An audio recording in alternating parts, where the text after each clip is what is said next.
Hey guys, tonight we're diving into something colder than your ex's emotional availability and more dramatic than your group chat in 2020. We're talking about something modern, misunderstood, and deeply uncomfortable: Xanax withdrawal in the 2020s. Not the glamorous influencer version, not the I just need it for the flight version. I mean the real, brain on fire, nervous system screaming why is the wall breathing version. Because somewhere between working from home, doom scrolling at 1:43 a.m, and trying to remember where you put your reading glasses that are literally on your head, a lot of people found themselves relying on a tiny white pill to smooth the edges of the modern life. Anxiety? Here's a pill. Can't sleep? Pill? Pandemic? Pill. Definitely a pill. Before you get comfortable, take a second to like the video and subscribe, but only if you genuinely enjoy this strange little corner of soothing historical misery we've built together. And if you were the one who suggested this topic, thank you. I love when these stories come from you. Leave a comment telling me where you're listening from and what time it is. I always enjoy seeing how far and wide our late-night historians are scattered. Now dim the lights. Turn on a fan for that soft, steady hum. Get comfortable. Maybe put your phone face down. Let your shoulders drop. And let's pause for a second. Have you ever wondered what actually happens when someone stops taking Xanax after months or years? What does anxiety feel like when it comes back without the chemical cushion? What does sleep look like when your brain forgets how to power down? Could you function at work if your nervous system felt like it was plugged into a faulty outlet? What happens when a medication that once made everything quiet suddenly leaves your body and all the noise rushes back in at once? And now, congratulations! You've just woken up in the early 2020s, your phone is buzzing, the world is stressful, your prescription has run out, and your nervous system is about to remember everything it was trying to forget. Let's begin. Here are the 25 segments we'll explore, each one a doorway into a different chapter of this very modern, very human story. You're sitting in a brightly lit doctor's office, describing how your chest tightens at night and your thoughts refuse to clock out. You don't want drama, you just want to sleep. The word anxiety feels too big and too embarrassing, so you say stressed. The doctor nods, types quickly, and hands you something small and white. Take as needed. It feels harmless, responsible, temporary. You have no idea this little pill works by slowing your central nervous system, amplifying GABA, the brain's main calming chemical. All you know is that for the first time in months your shoulders drop. Let's talk about that moment, because it's not cinematic. There's no thunderclap, no ominous violin music, just the faint hum of fluorescent lights and a clipboard that still has someone else's pen marks on it. You feel slightly sheepish, slightly relieved, like you've admitted something without fully admitting it. You tell yourself this is normal. Plenty of people take something for sleep, for nerves, for just getting through a rough patch. You're not unravelling in a Victorian attic. You're a functioning adult with a job, responsibilities, and a group chat that won't stop buzzing. The pharmacy trip feels routine. You stand in line behind someone arguing about coupons. The bottle rattles in your hand, light and unimpressive. It's not dramatic. It doesn't look dangerous. It looks like allergy medication. Something you'd keep next to vitamin D and antacids. That night you take one, or maybe half. You wait. At first, nothing. You check your phone, you scroll. You wonder if you imagined the whole thing. And then, gently, your body begins to exhale. Not in a big theatrical way, just softer. Your jaw unclenches. Your heart rate eases back from its usual late-night sprint. The list in your head, the one about work deadlines, aging parents, your cholesterol, the thing you said in 2014 that might have been rude, fades into the background. It's not euphoria, it's quiet. And quiet feels like a luxury. Biologically, something simple and powerful is happening. Xanax, a short-acting benzodiazepine, binds to GABA-A receptors in your brain. GABA is the primary inhibitory neurotransmitter. It tells neurons to calm down, to stop firing so aggressively. The medication doesn't create calm from scratch. It enhances the brain's own braking system. It's like someone gently pressing the brake pedal in a car that's been rolling downhill a little too fast. And you think, well, that's manageable. You sleep. Not the restless half-sleep where you wake up at 2:38 a.m. convinced you forgot to pay a bill. Not the light dozing where every creak of the house sounds like an intruder or impending doom. You sleep deeply. You wake up the next morning and feel normal. Not groggy, not wild, just steadier. It's subtle, but noticeable. And here's the dangerous part. It feels earned. You went to a doctor. You were honest. You followed instructions. This isn't sneaking vodka into your coffee. This is medicine, prescribed, labelled, legitimate. You begin to associate the pill with competence, with being able to function, with being the version of yourself who doesn't snap at the dog or stare at the ceiling counting heartbeats. Take as needed. Such gentle wording. You tuck the bottle into your nightstand. You don't take it every night. Just the hard ones. The nights when your mind feels like a browser with 47 tabs open, and one of them is playing music but you can't find which one. You remain in control. At least that's how it feels. Because right now it is still temporary, still optional, still just a small white assistant helping you take the edge off a world that has been particularly sharp lately. And you drift to sleep again, thinking you've solved something simple, not realizing you've just introduced your brain to a very efficient shortcut to calm. You take it cautiously, half a pill, maybe less. And within an hour the buzzing quiets. The intrusive thoughts step back like polite party guests. Your heart slows. You sleep deeply. No 3 a.m. spirals about mortgage payments or whether you offended someone in 2009. It feels like relief, like someone finally turned the volume down. You tell yourself this is balance. You tell yourself you're in control.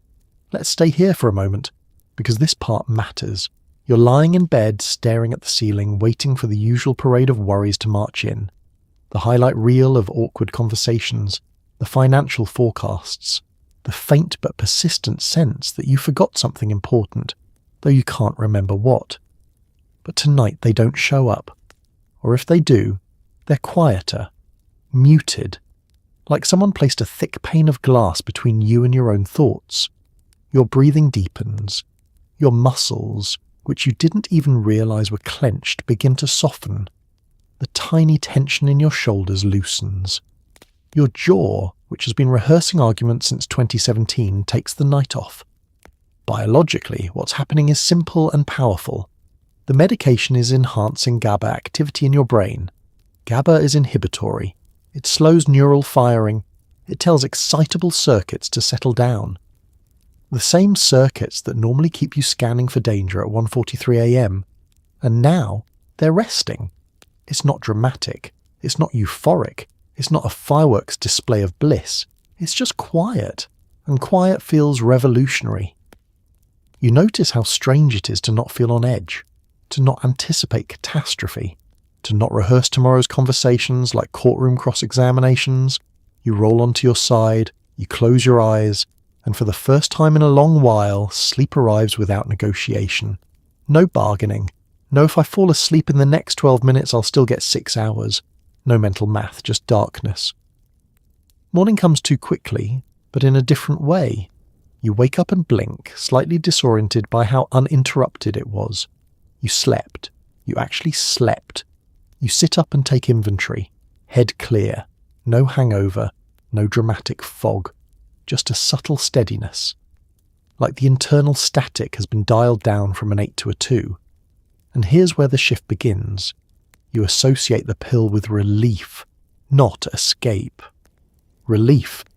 You think, this is what normal must feel like. You replay the night in your mind. No racing heart. No catastrophic thought spirals. No imaginary arguments with your accountant. Just calm. It feels earned. Responsible, clinical. After all, this isn't some mysterious street substance. It came from a doctor's office with the laminated degrees on the wall. There was a diagnosis code, a pharmacy label, instructions. Take as needed. And last night, you needed it. You tell yourself this is how it's supposed to work. You're not chasing a high. You're not floating above your life. You're just functioning without friction. It's like wearing noise-cancelling headphones in an airport. The chaos is still technically there, but it's no longer drilling directly into your skull, And you think, why wouldn't I use this? Why wouldn't I choose a version of myself that sleeps, that doesn't flinch at every late night thought, that doesn't feel like a tightly wound wire humming with invisible electricity? You open the bottle again that evening, not automatically, thoughtfully. You hesitate, just briefly. Then you take another half. Again, the quiet comes. Again, the volume lowers. Again, you feel balanced. You tell yourself this is measured, controlled, strategic. You're not dependent. You're just managing stress like a competent adult in a decade that feels perpetually on fire. And for now, that's true. You are in control. The pill is small, the dose is modest, the silence is gentle. You drift off again, unaware that your brain, remarkably adaptive, beautifully stubborn, is already taking notes on this new shortcut to calm. But tonight, you don't think about adaptation. You think about sleep and how good it feels to finally have it. The world shuts down, news cycles scream, work dissolves into Zoom squares and sweatpants. Anxiety is no longer a private issue, it's global. Prescriptions for benzodiazepines rise sharply during this time. You refill early, then a little earlier. It's not abuse, it's coping. Everyone's coping. You just happen to be coping pharmacologically. Let's talk about that shift, because this is where the background hum becomes a full surround sound experience. You wake up and the first thing you do is check your phone. Case counts, death counts, new restrictions, graphs that look like they were designed by someone who enjoys chaos. The uncertainty is constant, invisible, airborne. You tell yourself it's reasonable to feel tense. Of course your chest is tight. Of course you can't sleep. The entire planet is holding its breath. Your routine dissolves. Commutes vanish. Offices shrink into corners of your kitchen. You attend meetings while wearing professional shirts and pajama bottoms. Your home becomes workplace, gym, cafeteria, and emotional bunker. Isolation creeps in quietly. You don't notice it at first. You're busy adjusting, learning how to mute yourself, learning how to unmute yourself, learning that you've been on camera for the last 3 minutes while staring blankly at nothing. But at night, the quiet feels heavier. The pill that once felt occasional now feels practical, take as needed, and right now you need it more often. You refill a few days early. The pharmacist doesn't blink. Lots of early refills happening. Lots of people struggling. You're not alone in this. In fact, data later shows significant increases in anxiety medication prescriptions during the early pandemic period. You tell yourself this proves it's normal. The pill becomes part of the evening routine. Brush teeth, lock doors, check the news one last time even though you promised yourself you wouldn't. Take half, or maybe a whole. It's not about getting high, it's about quieting the storm. Biologically, the mechanism hasn't changed. The medication still enhances GABA signaling, calming neural circuits involved in fear and arousal. But the environment has intensified. Your baseline stress level is higher now, which means the contrast between medicated calm and unmedicated tension feels sharper. The difference becomes more noticeable. Days blur together. Time stretches. You forget what month it is, but you know exactly how many cases were reported yesterday. You notice something subtle. On days you don't take it, you feel more brittle, edgier. The anxiety seems louder, harder to dismiss. You chalk it up to the headlines, and to be fair, the headlines are not helping. Friends joke about pandemic drinking, about sourdough starters and coping mechanisms. You laugh along. Everyone has something. Wine, online shopping, endless scrolling. You have a prescription. It feels almost responsible by comparison. No hangovers, no impulsive purchases, just a medically sanctioned exhale. You're still functioning. You're still logging into work. You're still paying bills. You're just steadier at night. And yet something small shifts. You start anticipating the relief. Around 8 p.m. you think about it. Not obsessively, just casually. The way you think about a cup of tea or your favourite show. There's comfort in knowing it's there. The world may be unpredictable, but the pill is reliable. You tell yourself you'll taper when things calm down, when life goes back to normal, when you're not doom-scrolling through statistics before bed. This is temporary. Everything is temporary. Except the months keep passing. The news cycles keep screaming. The stress remains ambient and relentless. And quietly, without drama, the medication moves from occasional support to nightly companion.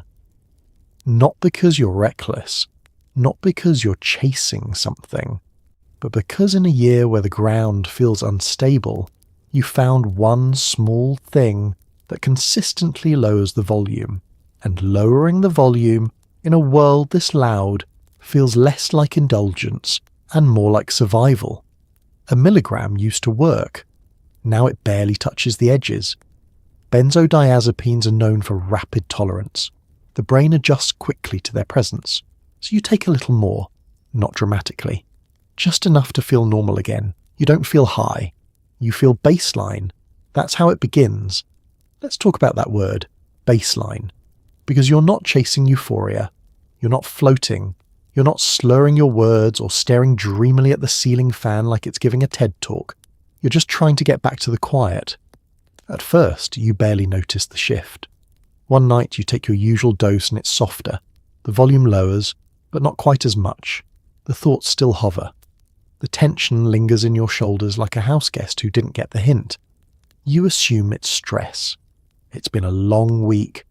Work is chaotic. The news is still inventing new ways to be alarming. Of course it feels louder, so you take a tiny bit more. Not recklessly. Not in some dramatic double the dose moment. Just a small adjustment. A nudge. And there it is again. The quiet. Biologically, this makes perfect sense. Benzodiazepines enhance GABA activity, calming neural firing, but the brain is not passive. It adapts. When exposed regularly to increased inhibitory signaling, it compensates. GABA receptors can become less sensitive. Excitatory systems ramp up slightly to balance things out. Your brain, in its stubborn brilliance, is trying to maintain equilibrium, which means the same dose now produces less effect. This is tolerance, and tolerance doesn't announce itself with fireworks. It tiptoes in. You start noticing that on nights you don't increase the dose. You feel slightly off, restless, like the calm never fully lands. On nights you do increase it. You feel normal. Not blissful. Normal. That's the hook. Because normal feels reasonable, responsible. You're not escalating to party levels. You're just correcting for a change. You tell yourself this is temporary, a stressful season. Once things calm down, you'll reduce again. And to be fair, many people use benzodiazepines short-term without issue. But the key word is short-term. These medications are powerful, fast-acting, and not designed for indefinite nightly use without careful supervision. You don't feel out of control. You still go to work, you still function, you still wake up and handle your responsibilities. You're not impaired, you're just adjusting. And slowly, something else begins to happen. You notice small flickers of anxiety between doses, late afternoon unease, a slight internal buzz. It's subtle enough to ignore. You blame caffeine, or deadlines, or the fact that you watch the news again. But sometimes it's your nervous system reacting to the medication wearing off. Xanax has a relatively short half-life. It enters quickly. It leaves quickly, which means your brain feels the absence more distinctly. You don't label it as mini withdrawal. That sounds dramatic. You label it stress. So you maintain the slightly higher dose at night. And the cycle continues. Each adjustment feels logical, measured. You're not chasing something new. You're trying to recreate what used to work. But here's the quiet irony. The medication that once restored your baseline has now become part of defining it. Your unmedicated state feels louder than it used to, more jagged. Not because you're broken, but because your brain has recalibrated around a new chemical presence, and you're still telling yourself you're in control. Because you are, in a way. You're making deliberate decisions. You're not spiraling. You're not hiding bottles in the freezer.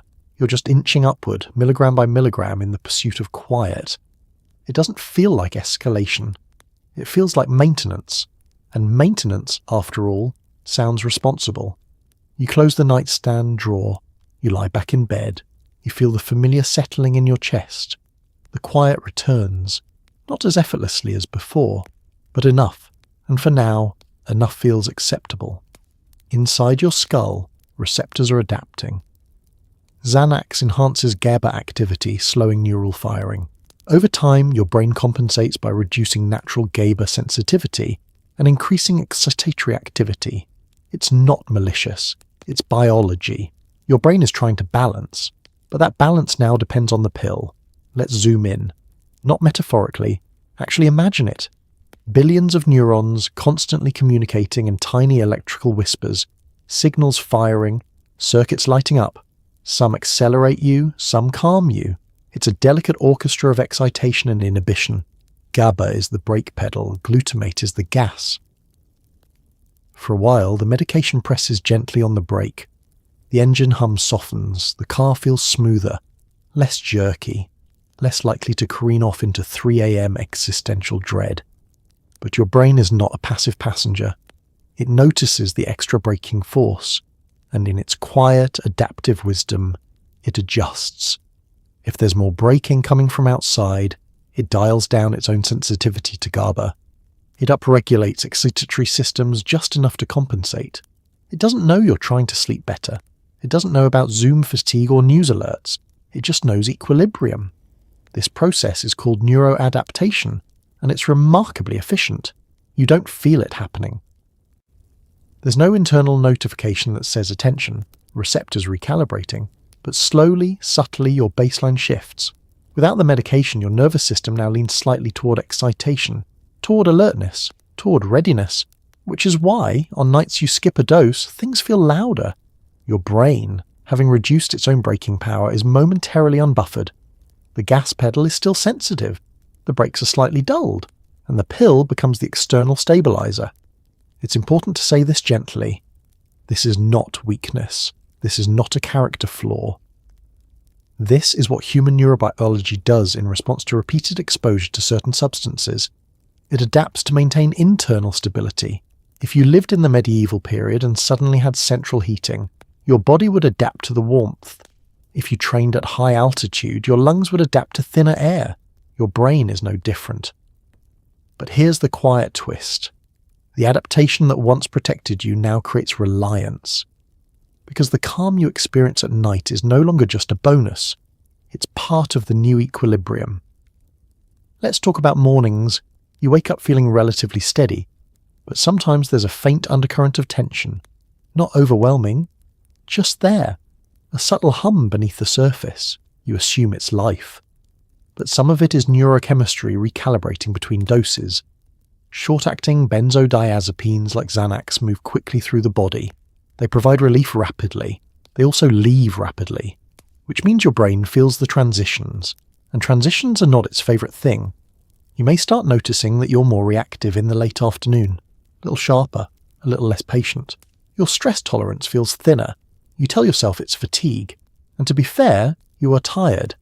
The 2020s are not exactly restful, but part of what you're feeling is a nervous system that has grown accustomed to a nightly chemical break. The good news? The brain is plastic. The same adaptability that created this dependence is also what allows for healing later. But for now, you're in the adaptation phase. The pill feels less like an optional support and more like a structural beam in your evening routine. You don't resent it. You don't worship it. You just rely on it. You lie in bed and feel the familiar settling sensation when it kicks in. The slowing, the softening, the quiet. And somewhere, deep in your neural circuitry, receptors are adjusting again. Fine-tuning, responding. Not with judgment, not with intention, just with biology. Your brain is not trying to betray you. It is trying to balance. It just happens that right now, balance comes in a small white tablet on your nightstand, and that feels manageable, for the moment. You're functioning, working, parenting, paying bills. You tell yourself this proves it's fine. You're not nodding off. You're not spiraling. You're stable. But the medication's short half-life means levels rise and fall quickly, and sometimes you feel small waves of anxiety between doses. You mistake them for life stress. You don't realize they might be mini withdrawals. Let's examine that word, stable, because from the outside, you are the picture of it. You show up to meetings, You respond to emails. You remember birthdays. You load the dishwasher with the quiet competence of someone who has definitely Googled how to load a dishwasher properly at least once. Nothing about you screams crisis. And that's the tricky part. Short-acting benzodiazepines like Xanax move quickly through the bloodstream. They peak fast, they decline fast. Which means the calm they produce has edges. Beginning, middle, end, you feel those edges. Around late afternoon there's a faint shift. A subtle tightening in your chest. A slight irritability. The kind that makes the sound of someone chewing feel like a personal attack. You blame traffic. Deadlines. The fact that your phone has 37 notifications and 36 of them are not good news. But physiologically, something else may be happening. As the medication level drops, your brain, already adapted to enhanced GABA signaling, momentarily finds itself underbraked. The excitatory systems that were upregulated during adaptation don't instantly recalibrate, so you feel a mild surge, a small spike of unease. It's not dramatic, it's not cinematic, it's just uncomfortable. You don't label it withdrawal. That sounds extreme. You label it stress. And to be fair, modern life offers plenty of stress to blame. You tell yourself, everyone feels like this by 4 p.m, everyone's tired. Everyone's edgy, so you power through. Then evening arrives, you take your dose. Within the hour, the edges smooth again. Relief. You interpret this sequence as proof that the medication is helping, because it is. In a narrow, immediate sense, what you don't fully see is the loop forming. Calm, decline, subtle surge, dose, calm again. It's gentle enough to ignore, subtle enough to rationalize. You're not escalating wildly. You're not visibly impaired. You're not slurring words or forgetting entire conversations. You're functioning, but your baseline has shifted. Without the medication, your nervous system now hovers slightly above neutral, a notch more alert, a shade more reactive. You start noticing that small stressors feel bigger than they used to. A mildly critical email lands harder. A scheduling conflict feels catastrophic. Your patience thins faster. You attribute it to burnout, to global instability, to aging. And yes, those factors exist. But beneath them, your brain is riding tiny chemical waves. It's a quiet irony. The medication that initially reduced your anxiety now contributes to subtle fluctuations that feel like new anxiety. You don't see it as cause and effect. You see it as life. And life lately has been loud. So you continue. You maintain your routine. You refill on time, sometimes a little early. You reassure yourself that you're in control because you can skip a dose if you absolutely have to. You probably can, for now. That's what makes the illusion so convincing. You're not unraveling. You're not visibly dependent. You're just slightly more sensitive to the spaces between doses, and those spaces are getting a little sharper, but you're still paying bills, still answering emails, still remembering to take the trash out on Tuesday night, which must mean everything is fine. You close the nightstand drawer again, you lie down, you feel the familiar settling in your chest, stable. That's the word you choose. Not realizing that stability at the moment comes in carefully timed waves. One evening you forget. You're busy, distracted, maybe trying to assemble IKEA furniture with the wrong screwdriver, and suddenly your heart is racing, your hands tremble. You feel wired and exhausted at the same time. You blame caffeine, you blame stress. But this is your nervous system noticing the absence. Let's slow that moment down. Because it doesn't announce itself politely. You're halfway through tightening something that absolutely should not require this many tiny wooden pegs. You're mildly irritated, a normal level of irritated, and then, out of nowhere, your chest tightens. Not dramatically, just enough. Your pulse climbs. Your palms dampen. There's a faint buzzing under your skin, like you're plugged into a low-voltage outlet. You pause. Did I drink too much coffee? Did I forget to eat? You run through the reasonable explanations first, because that's what adults do. You troubleshoot. But the feeling doesn't pass. Instead, it grows sharper. Your thoughts begin to race in that familiar, uncomfortable way. Not quite a full panic attack, not yet, but the preamble. Your breathing feels shallow. You try to inhale deeply and it doesn't quite satisfy, and then it clicks. You open the nightstand drawer. The bottle is still full from yesterday, you forgot. Biologically, this is simple and ruthless. Your brain has adapted to the regular presence of a short-acting benzodiazepine. GABA receptors are less sensitive than they once were. Excitatory systems are slightly upregulated. When the medication level drops lower than expected, your nervous system overshoots toward alertness. It's not moral, it's mechanical. But in the moment, it feels personal. You sit down, you feel slightly lightheaded, your hands tremble just enough to make texting awkward. You consider Googling symptoms. You wisely decide against it. This isn't catastrophic. It's a nervous system reacting to a change. But it feels like something is wrong. You replay the day. Was I more irritable than usual? A little jumpier? Did I snap at someone unnecessarily? In hindsight, there were hints. Subtle agitation, a shorter fuse, a faint internal restlessness. You didn't connect them. Why would you? You've been functioning, stable, responsible. You weren't supposed to feel like this over one forgotten dose, and yet here you are, heart thudding like you're about to give a public speech you didn't prepare for. This is what interdose withdrawal can look like with short-acting medications. The body expects the usual timing.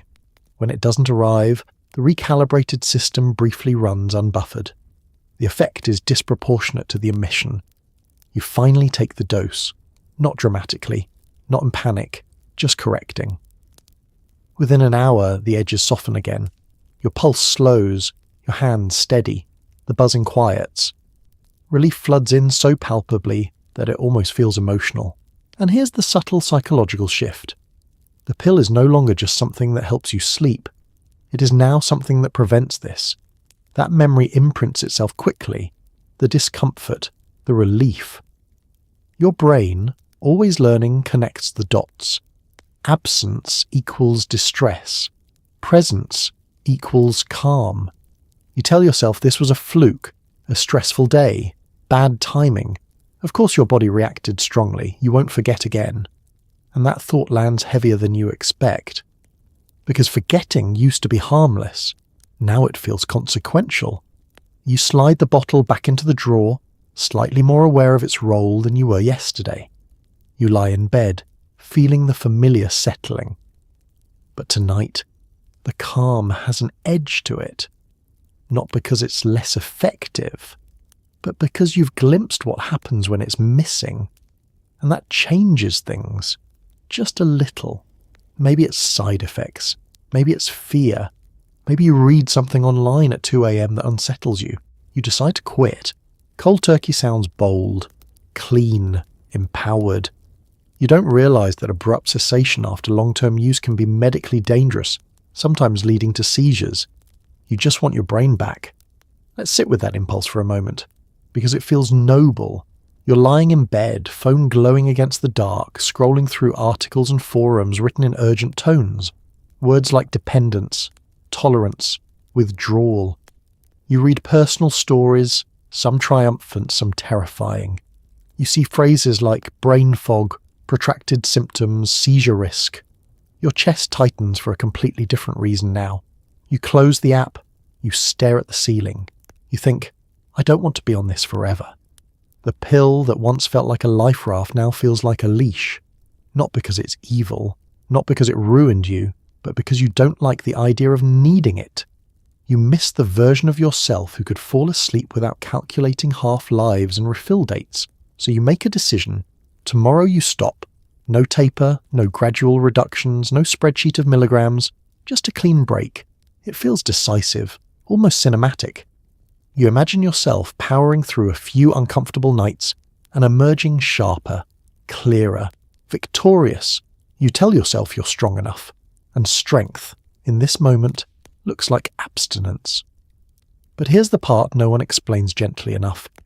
When you've been taking a benzodiazepine regularly for weeks or months, your brain has adjusted. GABA receptors have recalibrated. Excitatory systems have stepped up to balance the ongoing inhibition.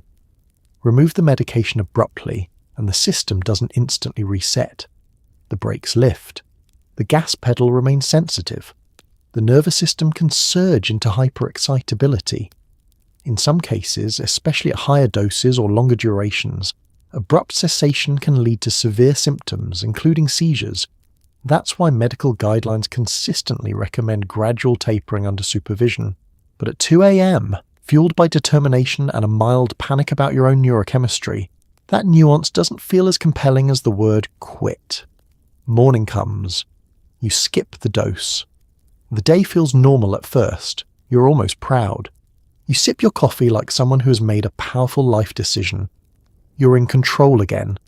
Afternoon arrives, and there's a faint tightness in your chest. You attribute it to stress. Evening settles in. You feel restless, but you tell yourself this is expected. Temporary. Cleansing. This is your brain recalibrating. You go to bed without taking anything, and you wait. Sleep doesn't come easily. Your thoughts move faster than usual, not dramatic yet, just sharper, more insistent. You roll over, you adjust the pillow, you remind yourself this is growth. But beneath the motivational self-talk, your nervous system is shifting. Without the familiar GABA enhancement, excitatory circuits fire more freely, stress hormones edge upward. Hormones. Your body senses change before your mind fully understands it. You're not broken, you're not weak, you're just running an experiment on a system that prefers gradual transitions. The decision to stop wasn't foolish, it was human. You wanted autonomy, you wanted clarity, you wanted to know you could exist without a nightly chemical assist, and that desire makes sense. You close your eyes and tell yourself tomorrow will be easier. Because in your mind, you've already framed this as a short tunnel, a few rough days, then light. You don't yet see how intense the tunnel can feel without preparation. You just know you're stepping into it. Because more than anything else, you want your brain back. The first day feels edgy but manageable. You're restless, a little sweaty. Your sleep is lighter. You tell yourself this is detox. You feel almost proud. You drink herbal tea like it's armor. Let's walk through that first day carefully, because it begins with optimism. You wake up slightly tired, but not wrecked. There's a faint hum under your skin, like you've had 1 cup of coffee too many. You stretch. Your muscles feel tighter than usual. Your jaw is already half clenched, but you tell yourself, this is expected. You made a bold decision last night. Of course, your body needs a minute to catch up. You move through the morning with a quiet sense of accomplishment. You skipped it. You didn't cave. You are capable of this. You sip your coffee cautiously, as if caffeine might betray you. Every sensation is a little louder than usual. The sound of the dishwasher feels sharper. The sunlight through the window seems almost aggressive. You attribute it to heightened awareness. Your brain, after all, is recalibrating. That's the story you tell yourself. By midday, there's a restlessness you can't quite name. You sit at your desk and find it harder to focus. Your thoughts move faster. Not catastrophic yet, just quick. Like a browser with too many tabs open, and one of them playing music again. Your palms feel slightly damp. You wipe them on your jeans. You tell yourself this is detox. Technically, what's happening is your nervous system adjusting to the sudden absence of enhanced GABA signaling. The inhibitory brake you've been leaning on nightly is gone. Excitatory circuits are firing more freely. Stress hormones may edge upward. But on day 1, it's often subtle. You can still function. You answer emails, you attend meetings, you nod at appropriate times. But there's an internal buzzing that wasn't there last week. By late afternoon, the buzzing grows sharper. Your heart rate climbs a little too easily. You feel both wired and exhausted at the same time, which is a uniquely unpleasant combination. You try to sit still, and your leg starts bouncing on its own. You stand up and pace the kitchen. You open the fridge without knowing what you're looking for. You drink water, then more water. Hydration feels productive. Responsible. You brew herbal tea in the evening, chamomile, lavender. Something with a name that suggests tranquility. You hold the mug like it's ceremonial, like you're preparing for battle, but politely. You tell yourself that discomfort means progress. You go to bed. Sleep comes but lightly. fragmented. You drift off and wake up again. Your dreams feel vivid, slightly strange. You check the clock at 1:12 a.m., then 2:37, then 4:08. You roll over and try breathing exercises you vaguely remember from a podcast. Inhale 4, hold 4, exhale 6. Your body doesn't quite believe you. There's a faint tremor in your muscles, not visible to anyone else, just a subtle internal vibration. You tell yourself this is temporary, and it may be.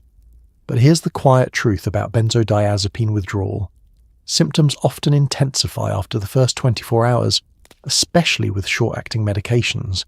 Day 1 can feel deceptively manageable. You don't know that yet. You only know that you survived the first day. There's pride in that. Even as you lie awake in the dark, slightly sweaty, slightly restless, you cling to the idea that you're doing something brave. You whisper to yourself that tomorrow will be easier, because the first step is always the hardest. You close your eyes again, waiting for sleep to deepen. It doesn't quite, but you made it through day 1. And for now, that feels like victory. Then it hits. Rebound anxiety is common with short-acting benzodiazepines like Xanax. It isn't just your original anxiety returning. It's amplified, sharper, louder. Your thoughts race like they've been waiting backstage. You feel exposed, raw, like someone peeled off a layer of insulation. Let's slow that moment down, because this is where confidence falters. You wake up on day 2 with a strange electricity already humming through your chest. Not a gentle hum, a live wire. Your heart feels slightly too fast for someone who is simply brushing their teeth. You swallow. Your throat feels tight. Your brain, which yesterday was merely restless, now feels crowded. Thoughts stack on top of each other. Practical ones, irrational ones, half-formed catastrophic scenarios that bloom and collapse in seconds. Rebound anxiety is not subtle. It's your nervous system reacting to the sudden absence of a substance it has adjusted to. With short-acting benzodiazepines, the drop in blood levels can be abrupt. The inhibitory brake that once softened everything is gone. Meanwhile, excitatory systems previously upregulated during adaptation are still primed. The result? Overshoot. Your baseline anxiety doesn't simply return, it surges. You sit at the kitchen table and feel like the air is thinner, like something urgent is happening even though nothing is. Your phone buzzes and your heart jumps into your throat. You open your email and every message feels vaguely threatening. Not because they are, but because your nervous system is scanning for danger with renewed enthusiasm. You try to reason with yourself. This is chemical. This is temporary. But anxiety is persuasive. It whispers convincingly. It tells you something is wrong, that you've made a mistake, that this feeling is permanent. Your muscles ache from tension. Your shoulders creep toward your ears. Your jaw clamps down so tightly you don't notice until it hurts. You pace, you sit, you stand again.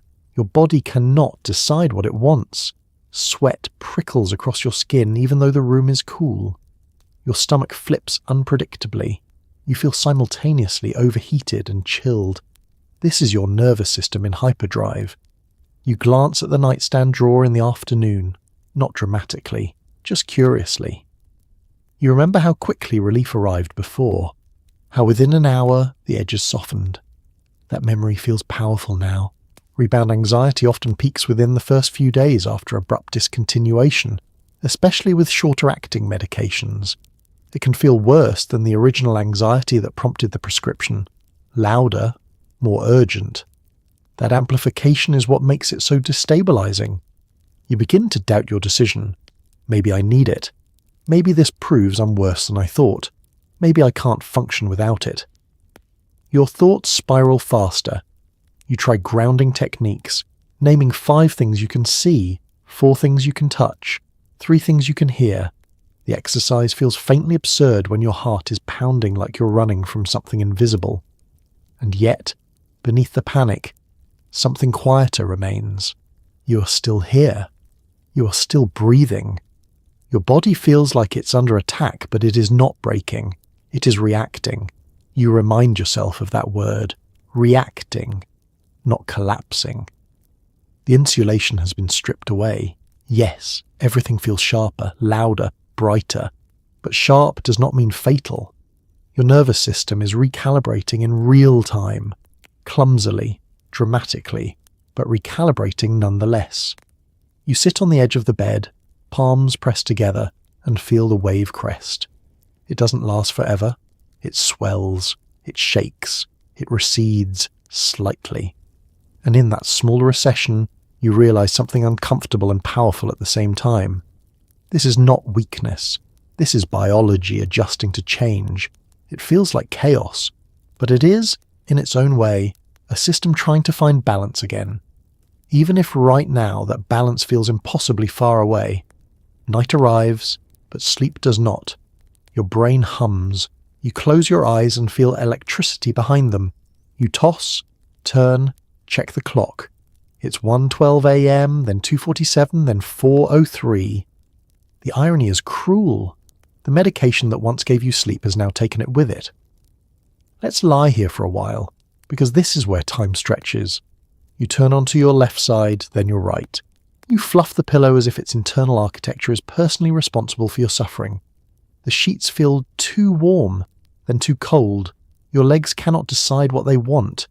Your mind, meanwhile, is hosting a late-night symposium. Every unfinished task steps up to the microphone. Every unresolved memory requests a panel discussion. Thoughts that were once politely muted are now holding a full press conference behind your eyelids. Biologically, this is not mysterious.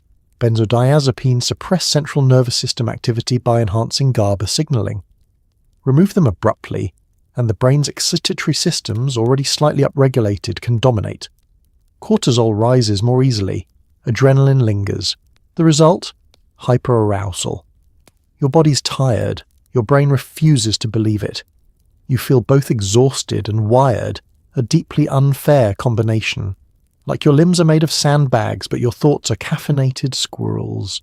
You try breathing exercises again. Inhale slowly. Exhale longer. Your chest tightens halfway through the inhale, as if your body distrusts calm. You check the clock. 1:12 a.m. You close your eyes again and wait for the gentle drift that used to arrive so easily. Instead, you get a flicker of imagery. Vivid. Slightly surreal. Withdrawal can make dreams sharper when they do appear, but right now you can't even reach them. You turn over. 2:47 a.m. Your heart thumps loudly in the quiet room. Not dangerously, just noticeably. Each beat feels amplified, as if your internal microphone has been turned up. You start doing math. If I fall asleep in the next 10 minutes, I'll still get 4 hours, then 3.5, then 3. You know this game. You used to play it before the prescription. The irony does not escape you. The very medication that restored your sleep rhythm is now absent, and your brain, accustomed to that chemical nudge, is temporarily unable to downshift on its own. You sit up in bed. Maybe you should read. Maybe you should scroll. You resist the phone at first, knowing the blue light is not your ally. But eventually curiosity wins. You open it. Forums, stories, other people describing the same night. That helps. A little. But the hours continue their slow crawl. 4:03 a.m. At this point, the fear shifts. It's no longer just anxiety. It's dread about tomorrow. How will you function? How will you hold a conversation without blinking too slowly? Sleep deprivation amplifies anxiety. Anxiety worsens sleep. The loop tightens. You lie back down and remind yourself. Insomnia during benzodiazepine withdrawal is common, especially in the first days. The brain's sleep architecture has to re-establish itself without pharmacological assistance. It feels impossible in the moment, but it is not permanent. Your nervous system is overshooting, hyper-alert, on guard, but it will not stay this way forever. Eventually, just before dawn, you drift into a shallow, fragmented sleep. Not restorative, but something. When you wake, you feel fragile, brittle, like glass that has been tapped too many times. But you survived the night. It did not swallow you whole. The spiral felt endless. It wasn't. And that matters more than it feels like right now. Withdrawal isn't just mental, it's physical. sweating, tremors, nausea, headaches, muscle tension so tight you feel like a clenched fist. Some people report heart palpitations or a sense of internal vibration. It can feel like your body forgot how to relax. Let's talk about the body, because this is where things become harder to rationalize away. Anxious thoughts can be debated. You can argue with them. You can label them cognitive distortions and try to outsmart them with breathing exercises and sticky notes that say, "You are safe." But when your hands tremble slightly as you pour coffee, there's nothing abstract about that. When sweat prickles across your back in a cool room, it's not philosophical, it's physical. You wake up and immediately notice your muscles feel coiled, your neck is stiff, your shoulders ache like you spent the night lifting furniture instead of staring at the ceiling. You stretch, and the stretch doesn't release much. The tension seems baked in. Biologically, this makes sense. Without the enhanced GABA activity that dampened neural firing, your central nervous system is temporarily more excitable. Muscles receive stronger signals. The fight or flight system is easier to activate. You're not imagining it. Your body is in a mild state of overdrive. Your heart skips or pounds unexpectedly, not constantly, just enough to catch your attention. A flutter, a thump, a reminder that something is different. You press your hand against your chest to feel it. Still steady, still rhythmic, just louder than you'd like. Your stomach churns unpredictably. Nausea creeps in waves. Food feels unappealing. You nibble at toast like someone who has forgotten what appetite feels like. Headaches arrive in dull, persistent pulses, not dramatic migraines. Just a steady pressure behind your eyes, the kind that makes light slightly more irritating than usual. And then there's the strangest symptom, the internal vibration. It's subtle, but unmistakable. A faint buzzing under your skin, as if you're standing too close to a large appliance. No one else can see it, but you feel it. This, too, is reported during benzodiazepine withdrawal. A nervous system that's recalibrating can fire signals erratically. Muscles twitch. Sensory perception sharpens. The body feels on edge even when you're sitting still. You try to relax, you lie down. You consciously unclench your jaw. Within seconds, it tightens again without your permission. It's frustrating, because this isn't just fear.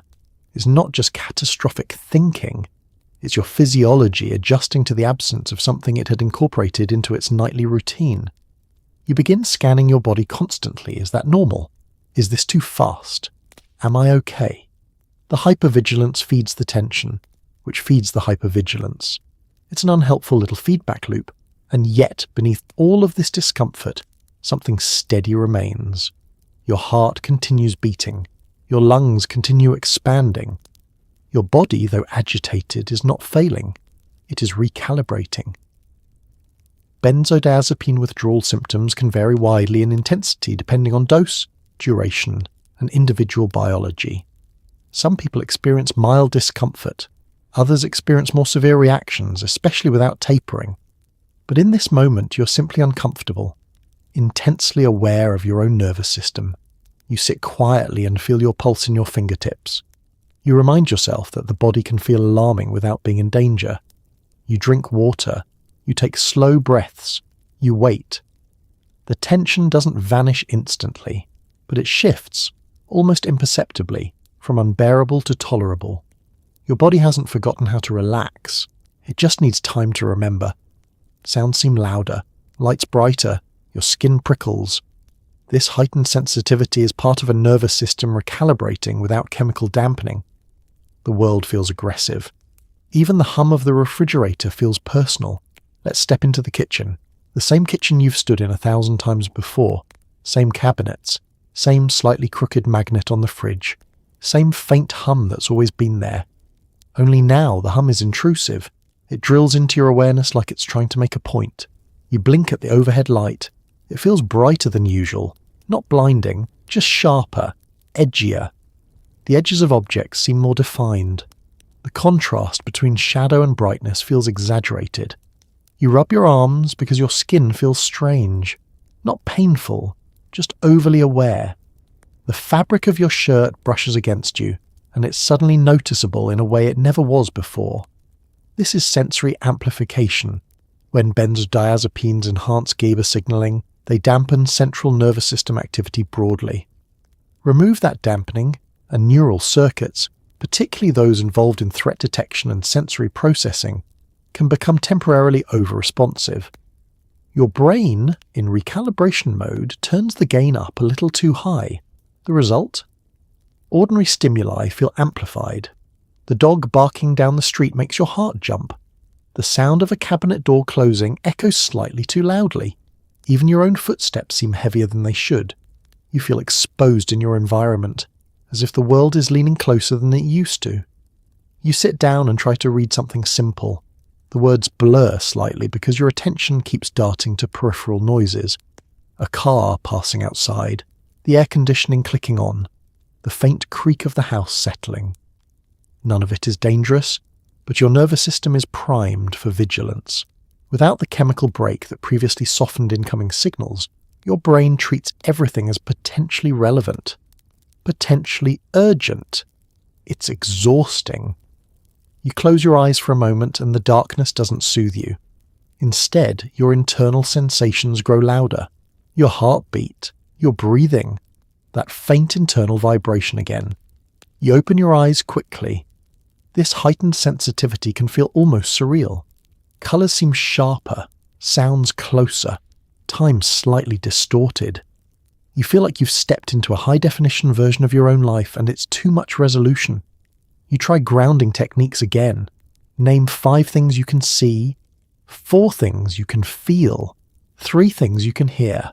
Ironically, there are too many things to hear. The refrigerator hum, the ticking clock, your own breath. You tell yourself, this is temporary. Your nervous system is recalibrating. It's not broken. It's overcorrecting. Hyperexcitability during benzodiazepine withdrawal can heighten sensory processing. It's well documented. It doesn't mean you're losing your mind. It means your inhibitory circuits are regaining balance in uneven increments. You step outside for a moment. The air feels cooler. The sounds of distant traffic are less sharp than the confined hum of indoor appliances. The sky looks almost unnaturally vivid. You take a slow breath. The world is not attacking you. It just feels louder. You remind yourself that volume can change without danger increasing. You sit on the steps and let the sensations crest and settle. They don't vanish instantly, but they soften slightly when you stop fighting them. Your nervous system is relearning how to filter. It may take days, weeks. But this hypersensitivity is not permanent. The refrigerator hum is not personal. It's just a refrigerator. And your brain, though currently overwhelmed, is capable of turning the volume back down. At its peak, some experience depersonalization or derealization. The world feels slightly unreal, like you're watching your life through glass. It's terrifying, but it's a known symptom of acute withdrawal in some cases. Your brain is overstimulated, trying to find equilibrium. Let's sit in that feeling carefully, because this is the one that scares you the most. You're standing in your living room. Same couch, same coffee table, same faint scuff mark on the wall you've meant to fix for months. But everything looks off, not distorted, not hallucinated, just slightly distant, as if there's a thin pane of glass between you and the world. You can see it, you can touch it, but it doesn't feel fully yours. You move your hands in front of your face, they look like your hands. They respond when you tell them to move. But there's a faint lag in your sense of ownership, a subtle detachment. This is derealization, sometimes paired with depersonalization, the feeling of being disconnected from yourself. It can feel like you've stepped outside your own body, or like you're watching your life through a camera feed. It is deeply unsettling. Your first thought is not, yes, transient dissociative symptoms due to nervous system hyperarousal. Your first thought is, something is very wrong. You test reality in small ways. You touch the counter. It feels solid. You snap your fingers. The sound is real. You say your name out loud. Your voice sounds normal. And yet, the world still feels slightly unreal. Here's what's happening beneath the fear. During intense anxiety or withdrawal states, the brain can enter a protective mode. When the nervous system becomes overstimulated, too much excitatory firing, too much stress hormone, perceptual processing can shift. Dissociative symptoms like derealization are thought to be related to that overload. It's not psychosis. It's not brain damage. It's a stress response. Your system, flooded and overactivated, dampens emotional integration slightly as a coping mechanism. The result feels like distance, like watching instead of participating. You sit down slowly because standing feels strange. Your heart beats fast again. The fear spikes. What if this doesn't go away? That thought makes the sensation worse. You look around the room and focus on details. The texture of the couch fabric, the sound of the clock ticking, the temperature of the air on your skin. Grounding helps, but only slightly. Derealization can feel persistent in the moment, especially during acute benzodiazepine withdrawal, when inhibitory systems are underpowered and excitatory circuits are overshooting. Your brain is trying to find equilibrium. Clumsily. You remind yourself, this is a known symptom. Others have experienced it. It does not mean you are permanently disconnected from reality. You breathe slowly. Inhale. Exhale. The world still feels distant but less threatening. You test something else. You walk to the sink and run cold water over your wrists. The sensation is sharp, immediate, undeniably real. Your nervous system responds to it. That matters. Gradually, very gradually, the glass wall begins to thin, not disappear entirely, but thin. The feeling shifts from terrifying to strange, then from strange to tolerable. Derealization during acute withdrawal can crest and recede like a wave. It is driven by hyperarousal. As your system calms, even slightly, the detachment eases. You sit quietly and wait. You are still here. The world is still solid. Your brain, though overstimulated and temporarily disoriented, is not lost. It is searching for balance. And even when reality feels a step away, you're still standing firmly inside it. Panic attacks can intensify during withdrawal, not because you're weak, because your inhibitory systems are temporarily underpowered. Your fight or flight system has the microphone now, and it is shouting, "Let's talk about the wave," because that's what it feels like. You're standing in line at the grocery store, nothing dramatic is happening. Someone is arguing about coupons. A child is asking for candy with the persistence of a seasoned negotiator. Ordinary life. And then your chest tightens, not subtly. Your heart slams against your ribs like it's trying to exit the building. Your vision narrows slightly at the edges. The fluorescent lights overhead feel too bright. The air feels thin again. Your brain, already on edge from withdrawal, misinterprets internal sensations as external danger. This is panic. In withdrawal, the inhibitory GABA systems that once dampened these surges are recalibrating. Meanwhile, your sympathetic nervous system, the fight or flight machinery, fires more easily. Adrenaline releases quickly. Cortisol lingers. It feels catastrophic. Your thoughts race. I'm going to faint. I'm going to lose control. Something is medically wrong. Your hands tremble. Your mouth goes dry. You feel a rush of heat across your chest and neck. Your legs suddenly seem unreliable, like they might forget how to stand. You grip the shopping cart harder than necessary. Objectively, nothing is happening. But subjectively, everything is happening. Panic during benzodiazepine withdrawal can be more intense than your original anxiety. Because it's not just psychological, it's neurochemical. The system that usually reins in the stress response is temporarily underpowered. Your body is accelerating without sufficient brakes.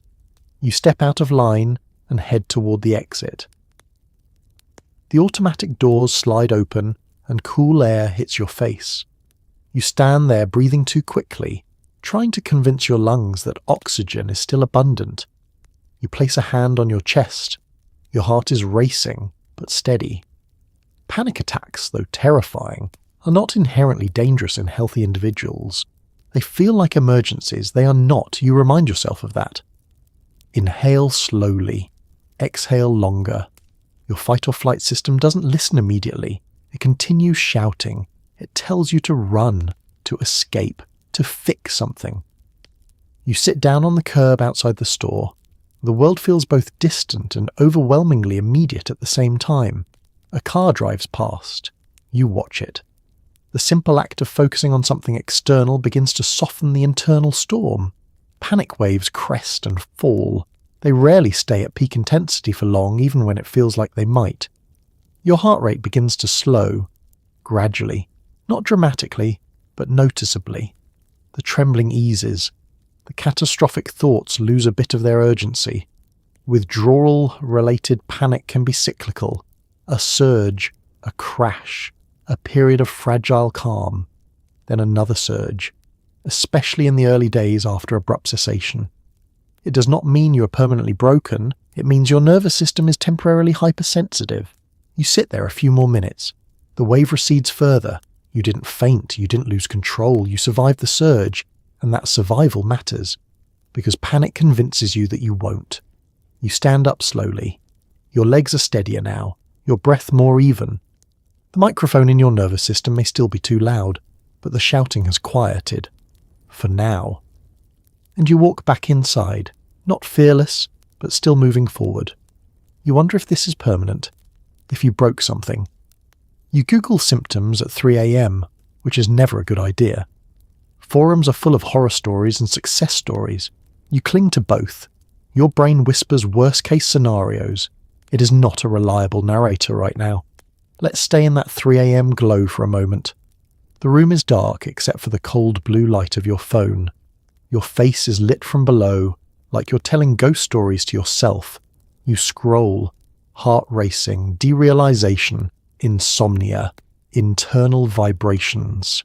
You type phrases into the search bar that would alarm a Victorian physician and possibly get you exorcised. The results are mixed. One person says they felt better in a week. Another says it took months. Someone else uses the word permanent, and your stomach drops like you've just missed a step in the dark. Your brain, already in hyperarousal mode, latches onto the scariest possibility. This is forever. You did this to yourself. You broke your brain. Withdrawal anxiety has a particularly cruel edge. It attacks the organ responsible for reassurance. The very system you rely on to interpret reality is temporarily overstimulated. It is scanning for danger. And at 3 a.m, the internet offers it plenty. You scroll faster, then slower. You cling to success stories like flotation devices. Someone says, it gets better. Someone else says, stay the course. Your heart lifts slightly. Then you see a post from someone in acute distress and your chest tightens again. Your brain is not a reliable narrator right now. It is loud, dramatic, certain, but not accurate. During benzodiazepine withdrawal, heightened anxiety, derealization, and intrusive thoughts can amplify fear-based interpretations. The nervous system is primed for threat detection, so it detects threat everywhere, even in ambiguous information. You put the phone down, you stare at the ceiling, your thoughts whisper again. What if I never feel normal? What if I can't function like this? What if this is the new baseline? The fear of going crazy is common during intense anxiety states. It feels convincing because your perception has shifted.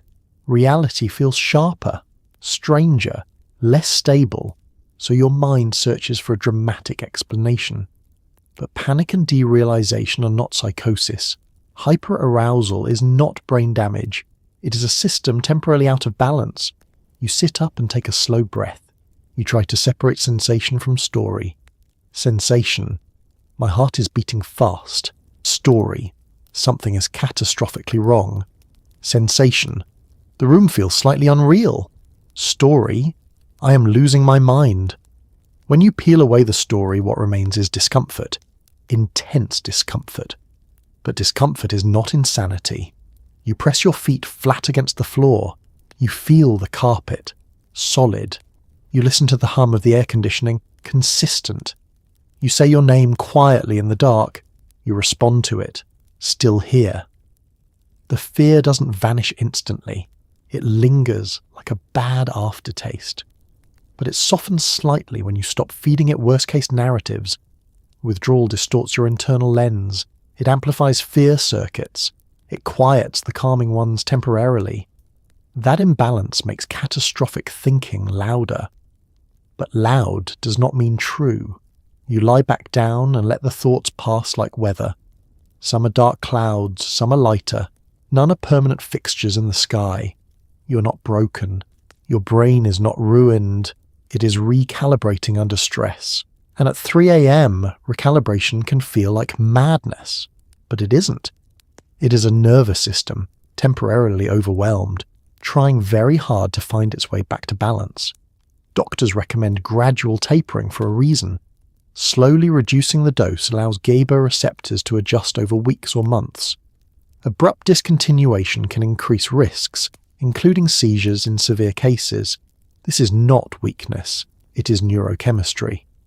Let's pause the drama for a moment, because up until now everything has felt intensely personal.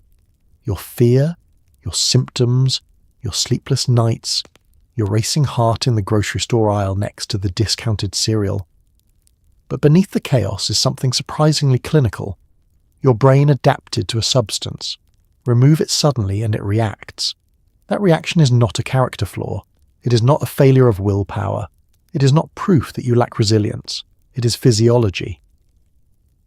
Benzodiazepines work by enhancing GABA receptor activity. Over time, the brain compensates for that enhancement. It adjusts receptor sensitivity. It modulates excitatory pathways. It rebalances around the presence of the medication. When the medication is reduced slowly, over weeks or even months, those systems have time to recalibrate incrementally. The brake pedal is eased up gradually, giving the nervous system time to strengthen its own inhibitory tone again. When it's removed abruptly, the recalibration is jarring.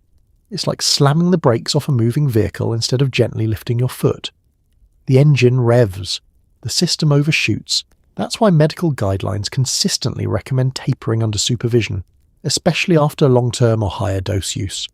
A taper isn't indulgence, it's strategy. You sit in a doctor's office again. This time, the conversation is different. You describe the insomnia, the panic waves, the derealization that made your living room feel like a movie set. The doctor nods calmly. Yes, that can happen. The relief of hearing that is almost physical. You're not uniquely broken. You're experiencing something documented. The plan becomes more deliberate. Reduce by a small percentage. Hold for a few weeks. Assess. Reduce again. It feels frustratingly slow. You want to be done. Clean. Finished. But the brain does not respond well to dramatic ultimatums. It responds to gradients. You begin to understand that tapering is not surrender. It is respect. Respect for the complexity of your nervous system. Respect for the fact that this medication altered receptor dynamics that need time to normalize. You feel a flicker of self-compassion. You didn't get hooked in some cinematic spiral. You followed medical advice in a stressful time. Your brain adapted. Now it needs help adapting back. There is no shame in that. There is only chemistry. You look back at your decision to quit cold turkey and feel less embarrassed. It was a human impulse. You wanted control. You wanted your autonomy back. But autonomy sometimes means choosing the slower path. You go home with a plan instead of panic. The symptoms may not vanish overnight. Withdrawal during tapering can still produce waves, anxiety, insomnia, physical discomfort, but often with less intensity than abrupt cessation, and more importantly, with less risk. You sit at the kitchen table and write out the schedule, milligrams decreasing in careful increments. It feels methodical, grounded. You realize something subtle. You're not fighting your brain anymore. You're working with it. Because this is not a moral battle. It is neurochemistry. And neurochemistry responds best to patience. You take a slow breath.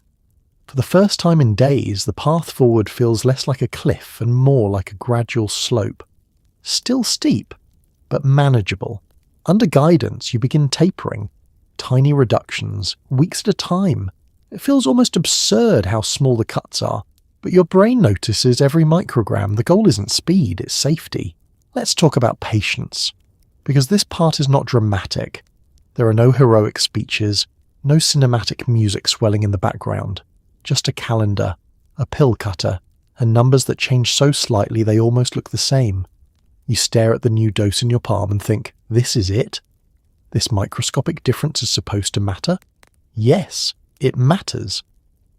Benzodiazepine tapering works best when reductions are gradual, often 5 to 10% at a time, sometimes even slower depending on the individual. The brain, having adapted to enhanced GABA signaling, needs time to increase receptor sensitivity and dial down excitatory pathways without being shocked into overdrive. You begin the first reduction. The difference is subtle. You don't feel like you've jumped off a cliff, but you do feel something, a faint edge in the evenings, a slightly lighter sleep, a little more restlessness than before. It's tolerable. You hold the dose there for a few weeks. This holding period is not laziness. It's recalibration time. Your nervous system is adjusting to the new baseline. Receptors are subtly shifting. Stress response thresholds are being tested and strengthened. You notice small waves. One night, sleep is fragmented again. The next night, it's better. Anxiety flickers in the afternoon, then settles. This is not linear. You remind yourself of that constantly. Tapering is often described as a 2 steps forward, 1 step back process. Some days feel manageable, others feel like you've undone progress. But the overall trend, when viewed from a distance, moves downward. You become attuned to your body in a way you never were before. You track sleep patterns, mood fluctuations, heart rate changes, not obsessively, just attentively. You learn something surprising. Your nervous system is resilient. It protests, yes. It sends signals. It flares up when reductions happen. But it also stabilizes. You reduce again. Another small cut. This time, the symptoms are slightly stronger for a few days. A spike in anxiety. A night of vivid dreams. A morning where your muscles feel coiled. You breathe through it. You resist the urge to rush. Because the goal isn't to be medication-free by next Tuesday. The goal is to exit safely, with your nervous system intact. You start to see tapering as a negotiation rather than a battle. You're not conquering your brain. You're gradually shifting the terms of the agreement. The pill no longer feels like a lifeline, but it also doesn't feel like an enemy. It feels like a tool you are gently putting down. Some weeks you hold the dose longer than planned. That's okay. Tapers can be adjusted. There is no prize for suffering more than necessary. You realize something important. This is not about proving strength. It's about respecting biology. Your brain does not respond to motivational speeches. It responds to incremental change. And incremental change, while painfully slow, is remarkably effective. Months pass. You look back at where you started and notice that the numbers on your prescription are smaller. The bottle feels less central. The anticipation around dosing has softened. You still experience waves, that hasn't vanished, but they are less explosive, less overwhelming. The slow taper feels almost anticlimactic, but that's the point. Healing, when done carefully, is often quiet. You take another small reduction. You close the pill cutter. You breathe. The goal isn't speed, it's safety. And safety, though less glamorous, is far more sustainable. Without the chemical buffer, old feelings resurface. Grief, anger, unprocessed stress from years ago. It's not that the medication caused these emotions, it just quieted them. Now you meet them again, blinking in the light. Let's talk about what comes back, because once the loudest withdrawal symptoms begin to settle, once the panic waves are less frequent and the sensory overload softens, you notice something quieter rising. Sadness. Not dramatic, not cinematic, just present. You're washing dishes and suddenly thinking about a loss you never fully processed. A parent aging faster than you expected. A friendship that dissolved without closure. A version of yourself from 10 years ago that you quietly miss. When you were taking the medication regularly, these feelings were still there. They just didn't echo as loudly. The enhanced GABA signaling dampened the sharp edges. You could brush past them more easily. Now, without that nightly chemical softening, they have space to speak. And they do. You sit on the couch one evening and feel a wave of grief that has nothing to do with withdrawal and everything to do with life. It catches you off guard. You weren't planning to think about that old relationship, that career decision, that thing you said that still lingers in your memory. But here it is, blunt, unfiltered. You feel anger too, not explosive, just simmering, at the world, at stress, at how quickly the last few years unraveled your sense of stability. You might even feel anger at yourself. Why didn't I deal with this sooner? Why did I numb it? But pause there. You didn't numb your emotions out of weakness. You sought relief during a time of heightened stress. The medication quieted your nervous system. It also quieted some emotional intensity. Now the volume is returning. That's not punishment. That's exposure. You begin noticing that your reactions are more honest. When something frustrates you, you feel it clearly. When something hurts, it lands fully. It's uncomfortable, but it's real. You sit in a therapist's office and describe it. I feel everything more. The therapist nods. That makes sense. Without the pharmacological buffer, your effective range widens again. Emotional processing becomes more vivid. It may feel overwhelming at first, especially if you've relied on a chemical dampener for months or years. But widened range also means access. You laugh more easily too. You feel warmth more distinctly. You notice small pleasures with sharper clarity. The emotional reckoning is not purely negative, it's fuller. You begin to see that some of your anxiety wasn't random. It was attached to specific stressors, unresolved conflicts, patterns you never interrupted. Without the buffer, those patterns are harder to ignore. You set boundaries you previously avoided. You say no to something you would have reluctantly agreed to last year. You speak up in a conversation where you would have stayed quiet. It's messy. Growth often is. There are nights where you miss the simplicity of sedation, the clean quiet, the way difficult emotions felt softened. But there is also a subtle pride in feeling things directly. You're not buffered, you are present. Your nervous system, recalibrated and slowly strengthening its own inhibitory tone, is learning to tolerate the full spectrum again. Grief, anger, joy, regret, hope. You sit with them, blinking in the light, and for the first time in a long time, the emotions are not filtered through a chemical lens. They are yours, uncomfortable, but undeniably alive. You sit in therapy and actually feel things. It's uncomfortable. It's also honest. You're learning coping skills that don't come in a bottle, breathing techniques, boundaries, the radical act of not answering emails at midnight. Let's talk about that chair. The slightly too soft one across from someone who looks calm in a way that feels both reassuring and mildly suspicious. You sit down and immediately notice something different. You can't hide behind sedation anymore. Before, therapy might have felt muted. You could describe events, analyze patterns, speak in tidy narratives about stress and coping. But the emotional volume was lower. The sharpness softened. Now, when you talk about something painful, you feel it. Your throat tightens, your eyes sting, your hands fidget in your lap. It's inconvenient. It's also real. Without the nightly GABA enhancement smoothing your edges, your effective range is more accessible. Your nervous system, though still recalibrating, is no longer buffered in the same way. You mention a conflict at work. Instead of shrugging it off, you feel the anger underneath it, the disappointment, the fear of being undervalued. The therapist doesn't rush to fix it. They ask you to sit with it, which feels rude at first. You want relief, a trick, a shortcut. Instead, you're handed something slower. Breathing techniques. Inhale 4, exhale 6. You practice grounding exercises, not as emergency tools this time, but as daily maintenance. You learn how to let a thought pass without chasing it. You learn how to feel a surge of anxiety without assuming it predicts disaster. These skills don't produce immediate chemical quiet. They build tolerance.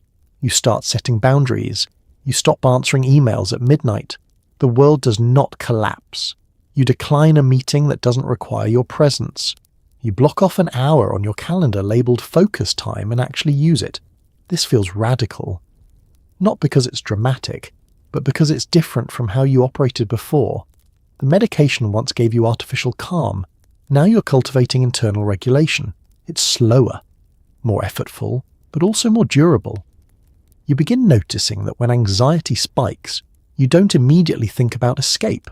You think about tools. You step outside for fresh air. You name what you're feeling. You challenge catastrophic thoughts gently instead of wrestling them. It's not perfect. There are still hard days.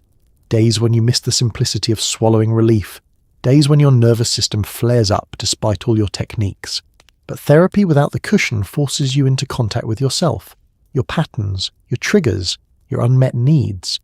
You realize that some of your previous anxiety wasn't random noise. It was a signal. You were overextended, overstimulated, underslept, avoiding conflict, saying yes when you meant no.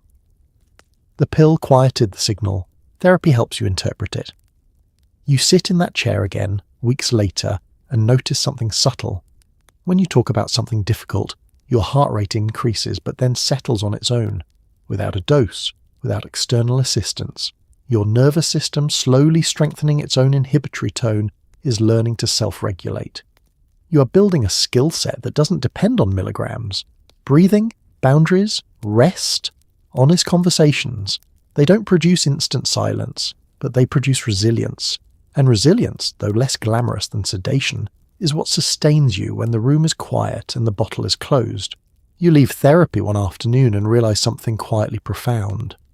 You're not just surviving withdrawal, you're learning how to live without the cushion. Over time, your nervous system begins to recalibrate.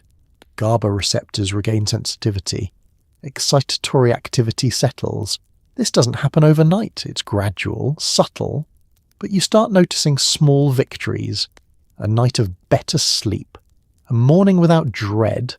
Let's stay with those small victories, because they don't announce themselves. There's no parade, no internal fireworks display, just a quiet morning where you open your eyes and realize you slept. Not perfectly, not 8 uninterrupted hours of bliss, but deeply enough that you don't feel like a cracked porcelain cup held together by caffeine and stubbornness. You sit up in bed and take inventory. Your chest feels neutral, not tight, not racing, just there. This is your nervous system rebalancing. After weeks or months of tapering, of waves and plateaus, your GABA receptors slowly regain responsiveness. The excitatory circuits that once overshot begin to settle. Stress hormone surges become less frequent. Your baseline shifts again, but this time towards steadiness. The process is not dramatic. One day feels rough, the next feels better, then another rough day, then 3 stable ones in a row. Healing is not linear, but the trend is there. You notice that when something mildly stressful happens, a late email, a change in plans, your heart speeds up and then slows down on its own. You didn't do anything heroic. You didn't take anything. It just regulated. That moment feels almost magical, because there was a time not long ago when every spike felt catastrophic.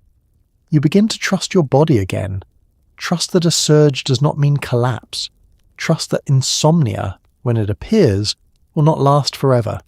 Trust that derealization, if it flickers, will fade. This trust is earned slowly. Biologically, the brain's plasticity is doing quiet work. Receptor densities adjust. Synaptic signaling stabilizes. Neurotransmitter systems re-establish balance without the nightly enhancement they'd grown accustomed to. It's intricate, invisible, but effective. You stop scanning your body constantly. You stop checking your pulse 5 times a day. You stop Googling symptoms at 3 a.m. because the urgency has softened. You still feel things intensely at times. That hasn't disappeared. But intensity no longer equals danger in your mind. You experience a stressful week and make it through without spiraling. You even sleep decently afterward. That feels like a milestone. You don't frame it that way out loud, but internally you mark it. You realize something subtle. The quiet you once achieved chemically is returning naturally, not identical, but authentic. The calm feels earned now, not administered. You take a walk in the evening and notice that the air feels normal again. Not hyper-detailed, not aggressive, just air. The refrigerator hum no longer feels personal. The lights aren't too bright. The world has returned to standard definition. Your nervous system, once overstimulated and hypersensitive, is filtering appropriately again. You still have anxious moments, everyone does, but they crest and fall within a tolerable range. You're not braced constantly. You're not scanning for catastrophe. You're living. Rebalancing is quiet work.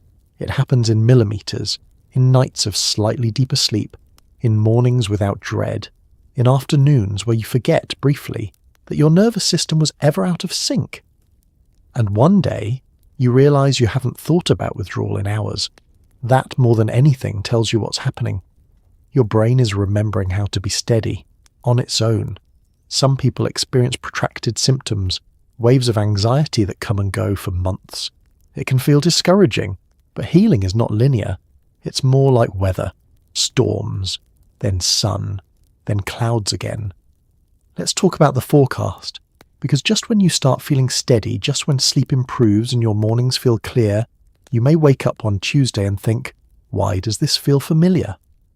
A flicker of anxiety, a slightly restless night, a brief return of that internal buzzing you thought had packed its bags. Your first instinct is panic. Is this a relapse? Did I undo something? But here's the quiet truth. Protracted withdrawal symptoms, sometimes called PAWS, post-acute withdrawal symptoms, can occur after benzodiazepine tapering, especially following long-term use. They don't mean you're back at the beginning. They mean your nervous system is still fine-tuning. Healing is not a straight line. It's a coastline. Waves come in. They go out. You notice that the intensity is lower than before. The panic doesn't roar. It hums. The insomnia lasts a night or two, not weeks. The derealization flickers briefly, then fades. But emotionally, it's discouraging. You had started to trust your stability. You'd started to believe you were done. Now you're reminded that your brain is still recalibrating in subtle ways. You sit with that discomfort differently this time. Instead of spiraling into worst-case scenarios, you observe it. Oh, a wave. You track patterns. You notice that stress can trigger these flares. A busy week, a conflict, poor sleep, even hormonal shifts. Your nervous system, though vastly more balanced than before, remains sensitive.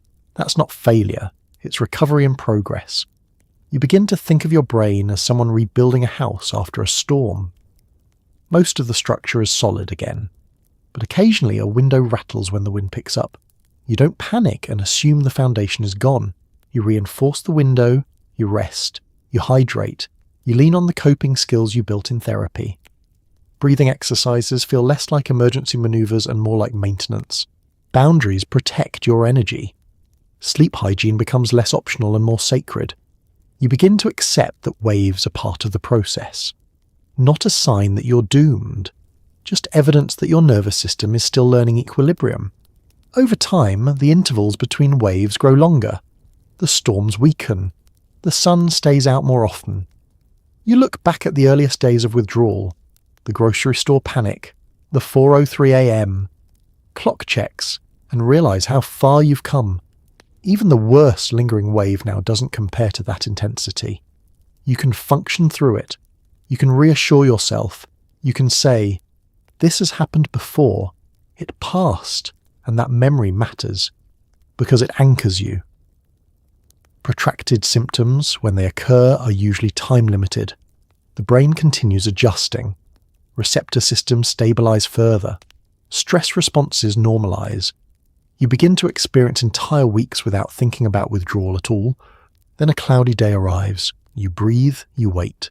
The clouds move on. Healing, like weather, is dynamic. You don't control every gust of wind. But you are no longer caught in a hurricane. You are standing on solid ground, watching the sky shift, and knowing that even when storms roll through, they do not stay forever. You realize your original anxiety didn't exist in a vacuum. The 2020s are loud, economically unstable, digitally relentless. You begin building a life with fewer notifications and more actual rest.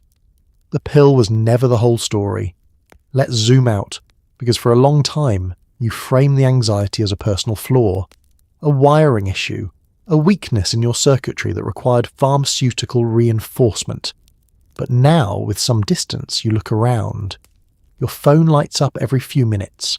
News alerts compete with the work emails. Social media delivers a steady stream of outrage, comparison, catastrophe, and perfectly filtered vacation photos from people who apparently do not have back pain. The modern nervous system is under siege. You wake up and the first thing you see is a screen. You go to bed and the last thing you see is a screen. Your brain, designed for occasional threats in small tribal settings, is now exposed to global instability before breakfast. Of course your chest tightened. Of course your thoughts refused to clock out at night. The pill helped you survive a season of that intensity. But it was never the entire equation. You begin experimenting with something radical. Silence. You turn off non-essential notifications. You move news apps off your home screen. You stop reading comment sections, which feel less like discussion and more like gladiator arenas. At first it feels irresponsible. What if something important happens and you don't know immediately? But you test it. You wake up one morning and don't check your phone for the first 30 minutes. You sit with coffee. You look out the window. The sky is just sky, not a headline, your nervous system responds. It softens. You realize that some of what you labeled anxiety disorder was, in part, overstimulation. Constant micro-alarms throughout the day. Tiny hits of cortisol from each notification, each breaking story, each unresolved email thread. You begin protecting your evenings. No work emails after a certain hour. No doom scrolling in bed. You dim lights earlier. You create an environment that invites sleep instead of interrogating it. The difference is subtle at first, then noticeable. You also reevaluate your schedule. Were you overcommitted, saying yes to things that drained you, filling every blank space with productivity? You try leaving one evening completely unstructured. No obligations, just rest. It feels uncomfortable at first. You're used to filling space. But gradually the stillness becomes soothing instead of threatening. You start to see the anxiety as a signal, not just a symptom. It was telling you something. You were overloaded, underrested, overconnected. The pill quieted the signal. Now you're addressing the source. You take walks without headphones. You let your brain wander. You reconnect with hobbies that don't involve performance or metrics. You read books that aren't about optimization. The world remains unstable. The economy still fluctuates.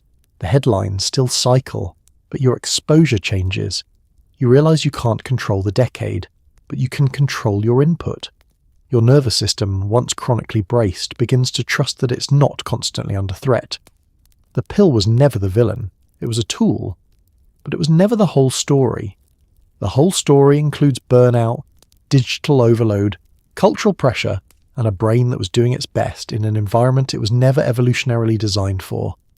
You sit quietly one evening, phone in another room, lights low, and notice something remarkable. The quiet doesn't need chemical assistance anymore, it just needs boundaries, and that realization feels steadier than any milligram ever did. One day, you notice you made it through a stressful moment without reaching for anything. Your heart sped up, and then slowed down on its own. Your brain handled it. Quietly. Competently. It feels almost miraculous. Let's slow that moment down. Because it's easy to miss. You're in a meeting. Or maybe stuck in traffic. Or reading an email that begins with, "We need to talk." Your chest tightens automatically. Your pulse jumps. That familiar surge of adrenaline rises like a reflex. For a split second, your body braces. And then something subtle happens. It settles, not because you swallowed something, not because you escaped the situation, but because your nervous system, on its own, pressed the brake. You feel your breath deepen, your shoulders lower. The spike crests and then recedes like a normal stress response should. You almost look around to see if someone else noticed, because for months, maybe longer, every spike felt like the beginning of a landslide. A racing heart meant impending doom. A restless night meant disaster. Now it's just physiology. Stress rises, stress falls. That's baseline. Baseline is not perfect calm. It's not sedated quiet. It's not the chemical stillness that once came in a small white tablet. Baseline is dynamic equilibrium. Your heart speeds up when something stressful happens. That's appropriate. Your body mobilizes energy. Your attention sharpens. And when the moment passes, your parasympathetic nervous system, your natural brake, activates. It slows you down again. This is how it's supposed to work. During withdrawal, that system felt unreliable. The brake pedal was weak. The gas pedal was sensitive. Every surge threatened to spiral. Now, months into tapering and healing, the brake works again. You test it, unintentionally. You receive unexpected news, a schedule change, a financial hiccup, you feel the jolt. But instead of panic, there's a manageable swell of concern. You think through it. You respond. You move on. Later that evening, you realize you didn't ruminate about it for hours. You didn't lie awake replaying it. You didn't catastrophize. You handled it. Quietly. Competently. There is no applause for this moment. No dramatic internal celebration. Just a quiet recognition. This is new. Or maybe not new. Recovered. Biologically, this reflects rebalanced neurotransmission. GABAergic systems have regained sensitivity. Excitatory pathways are no longer overshooting. Stress hormones rise and fall in proportion to actual events rather than chemical absence. But you don't think in neurotransmitters in that moment. You think, I'm okay. You sit with that. You remember the grocery store panic, the 4:03 a.m. insomnia spiral, the derealization that made your living room feel like a movie set, and you realize how far you've come. Baseline is not dramatic, it's steady. You still experience anxiety sometimes. That's human. You still have restless nights occasionally. That's normal. But they no longer define your internal landscape. Your nervous system is not perpetually braced. It responds, then it recovers. That recovery is the miracle. You close your laptop at the end of the day. You feel a normal level of tired. Not the bone-deep exhaustion of hyperarousal. Not the wired and weary contradiction. Just tired. You lie down and sleep arrives without negotiation. Not perfectly, but naturally. And in the morning you wake up and realize something quietly extraordinary. Your brain handled it. On its own. And that feels less like survival and more like stability. The brain is adaptive. That's how dependence formed. It's also how recovery happens. Slowly, patiently, it relearns balance. Not perfectly. Not painlessly, but genuinely. And you realize something unexpected. The suffering didn't erase you. It refined you. Let's sit with that word for a moment. Adaptive. Your brain adapted when the medication arrived. It adjusted receptors. It recalibrated signaling pathways. It built a new equilibrium around a nightly chemical assist. And when that assist was gradually removed, it adapted again. Not dramatically, not with fireworks, but cell by cell, synapse by synapse. Neuroplasticity is not poetic in real time. It is incremental. Receptors regain sensitivity. Excitatory systems quiet. Stress responses normalize. Sleep architecture rebuilds itself in subtle layers. You don't feel neurons rewiring. You feel mornings that are easier. You feel panic waves that crest lower. You feel your body responding proportionately to life instead of catastrophically to absence. There was a time when you thought the discomfort meant damage, when derealization convinced you that reality itself had fractured, when insomnia whispered that you would never rest again. But the brain, stubborn and dynamic, kept recalibrating beneath the noise. You begin to see the arc more clearly. Dependence wasn't a moral collapse, it was adaptation. Withdrawal wasn't punishment, it was recalibration. And recovery is not a return to some pristine, untouched version of yourself from years ago. It's evolution. You notice you have more respect for your nervous system now. You understand its thresholds. You recognize early signs of overload. You intervene sooner, not with medication necessarily, but with rest, boundaries, quiet. You're less likely to dismiss your own stress signals. You are more attuned. The suffering did something unexpected. It sharpened your awareness. You no longer romanticize constant productivity. You no longer treat sleep as optional. You no longer assume that anxiety is simply a personality trait you must endure silently. You learned that your brain is sensitive, But sensitivity is not weakness. It is responsiveness. And responsiveness, when managed wisely, becomes resilience. Resilience is not the absence of distress. It is the ability to move through it and return to baseline. You think back to the first pill, the relief, the quiet, the belief that you had solved something simple. You think about the missed dose, the panic waves, the nights staring at the clock, and now you sit here, breathing steadily, heart calm, thoughts coherent. You're not identical to the person you were before this journey. You're more deliberate, more patient, more respectful of your own limits. The brain's adaptability created dependence. The same adaptability created recovery. That symmetry feels profound. You didn't muscle your way through with sheer willpower. You didn't outsmart your neurochemistry with motivational quotes. You gave it time to adjust, time to rebalance, time to remember how to regulate without assistance. And in that time, something else happened. You learned that discomfort is survivable, that panic crests and falls, that insomnia, while brutal, does not last forever. The suffering didn't erase you. It didn't hollow you out. It refined your relationship with your own mind. You're still here. Your brain is still learning, still adapting, still balancing, not perfectly, but genuinely. And that quiet, ongoing adaptation is the most powerful thing it has ever done for you. It's late or early. Time has stopped making sense. Your heart is hammering like it's trying to escape your rib cage.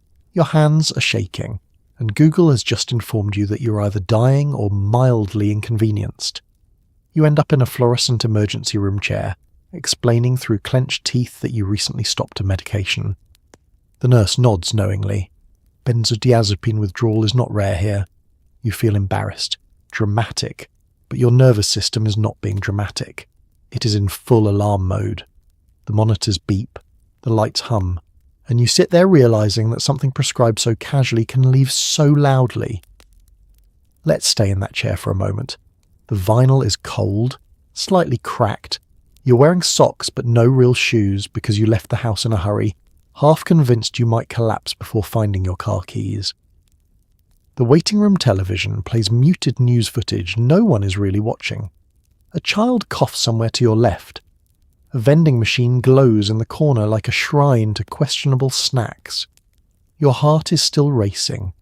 You check your pulse again, pressing 2 fingers against your wrist as if you don't trust the organ inside your chest to keep time correctly. It's fast, but steady. A nurse calls your name. You stand up too quickly and feel lightheaded, which confirms your worst fears for about 6 seconds before you remember you haven't slept. They clip a pulse oximeter to your finger, wrap a blood pressure cuff around your arm. The machine inflates aggressively, as if it also doubts your stability. Numbers appear. Elevated heart rate, elevated blood pressure. The nurse asks what's going on. You explain between shallow breaths. You stopped taking Xanax. A few days ago, cold turkey. Things escalated. The nurse nods. Not alarmed, not dismissive, just familiar. Benzodiazepine withdrawal can present with severe anxiety, tachycardia, tremors, insomnia, even in some cases risk of seizures depending on dosage and duration. Emergency departments see it often enough to recognize the pattern.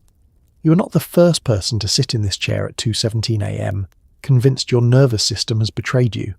A doctor enters, calm, measured, asks questions about dosage, duration, symptoms, rules out immediate life-threatening concerns, orders basic labs, maybe an EKG, not because they think you're dying, but because protocol requires confirmation. The beeping monitor beside you is steady, annoyingly steady. Your body feels like it's sprinting. The machine says you're intact. There's a strange duality in that. Subjectively, you feel catastrophic.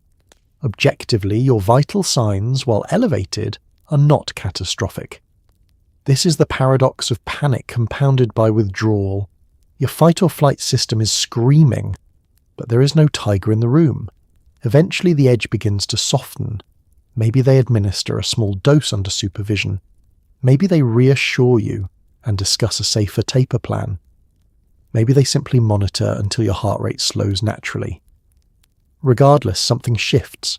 The surge crests. Your hands tremble less. Your breathing evens out. The fluorescent lights are still harsh, but less accusatory. And beneath the embarrassment, because yes, there is embarrassment, there is relief. Relief that you're not dying. Relief that this has a name. Relief that your nervous system, though in full alarm mode, is not permanently broken. You sit there exhausted and realize how quietly dependence can build and how loudly withdrawal can announce itself. Something prescribed with such clinical neutrality can leave with theatrical intensity. But here's what also becomes clear in that vinyl chair at 2:17 a.m. You survived the peak. Your heart didn't explode. Your mind didn't fracture. Your body, though overstimulated and terrified, held together. The monitors keep beeping, steady. Proof that even in full alarm mode, your nervous system is not your enemy. It is simply overwhelmed, and overwhelmed systems can calm, even under fluorescent lights. Once the worst physical symptoms settle, something quieter creeps in. Shame. You replay every refill, every dose increase, every time you said, "I'm fine." You compare yourself to imaginary people who handled stress better. But dependence on benzodiazepines is not a moral failure. It is a well-documented physiological adaptation. Your brain adjusted to a powerful, fast-acting medication. That's what brains do. Still, shame has a way of whispering at night, especially when everything else is finally quiet. Let's lie there in the dark for a moment. The room is calm now. No heart-hammering panic, no sensory overload, no emergency room beeping in the background. Just quiet. And in that quiet, your mind starts narrating. You think about the first refill you requested a few days early. You remember the casual way you told yourself it was temporary. You replay the moment you increased the dose without announcing it to anyone, as if secrecy alone proved something. You cringe. It's not a violent emotion. It's smaller, tighter, like a knot in your stomach that wasn't there before. Shame is not loud like panic. It's intimate. It pulls up a chair at the edge of your bed and starts asking questions you didn't invite. Why didn't you stop sooner? Why did you need it at all? Why couldn't you just handle stress like everyone else? You picture imaginary versions of people you know. The friend who wakes up at 5 a.m. to run marathons. The co-worker who claims they thrive under pressure. The sibling who says they just don't really get anxious. You measure yourself against them and come up short. But here's the thing about imaginary comparisons. They're fiction. You don't see their 3 a.m. spirals. You don't see the coping mechanisms they don't advertise. You don't see the internal negotiations they make to get through hard seasons. You see curated surfaces, and you use them as evidence against yourself. Let's talk about what actually happened. You were stressed. The world was loud. You went to a doctor. You were prescribed a medication known to enhance GABA signaling and reduce acute anxiety. You took it as directed. Your brain adapted to its presence. That adaptation, down-regulating receptor sensitivity, adjusting excitatory pathways, is predictable, documented, biological. Neurons do not pause to assess your moral character before recalibrating. They respond to chemistry. Dependence, in this context, was not rebellion. It was adaptation. And adaptation is one of the brain's most powerful survival tools. Shame, however, doesn't care about neurochemistry. It prefers narrative. It rewrites the story in harsher language. You weren't adapting. You were weak. You weren't coping. You were avoiding. You weren't surviving. You were failing. Notice how definitive those statements sound. That's shame's tone. Absolute. Unforgiving. But shame is not objective. It's emotional. You sit up in bed and try something different. Instead of arguing with the shame, you observe it. There it is, a sensation in your chest, a tightening in your throat, a thought loop replaying old decisions. You label it. This is shame, not truth, just a feeling. And feelings, even intense ones, are transient neurochemical events. Shame activates stress responses too. It can increase cortisol, tighten muscles, accelerate heart rate. It feels heavy because your body responds to it as if it's a threat. But what is the actual threat? That you sought help during a hard time? that you trusted medical advice, that your brain adapted in a way brains are designed to adapt. When you frame it that way, the narrative softens slightly.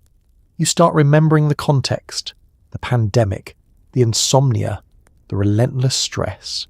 You weren't reckless. You were overwhelmed. And you chose relief. That relief eventually required careful unwinding. But it was never a moral collapse. You think about the taper, the patience it required, the nights you endured without surrendering, the therapy sessions where you felt everything without chemical cushioning. Those were not the actions of someone weak. They were the actions of someone committed to healing. Shame tries again. You should have known better. You answer more gently this time. I knew what I could when I could. That sentence doesn't eliminate the shame entirely, but it reduces its authority. You begin to see shame as part of the recalibration process too. As the physical symptoms quieted, your emotional systems recalibrated.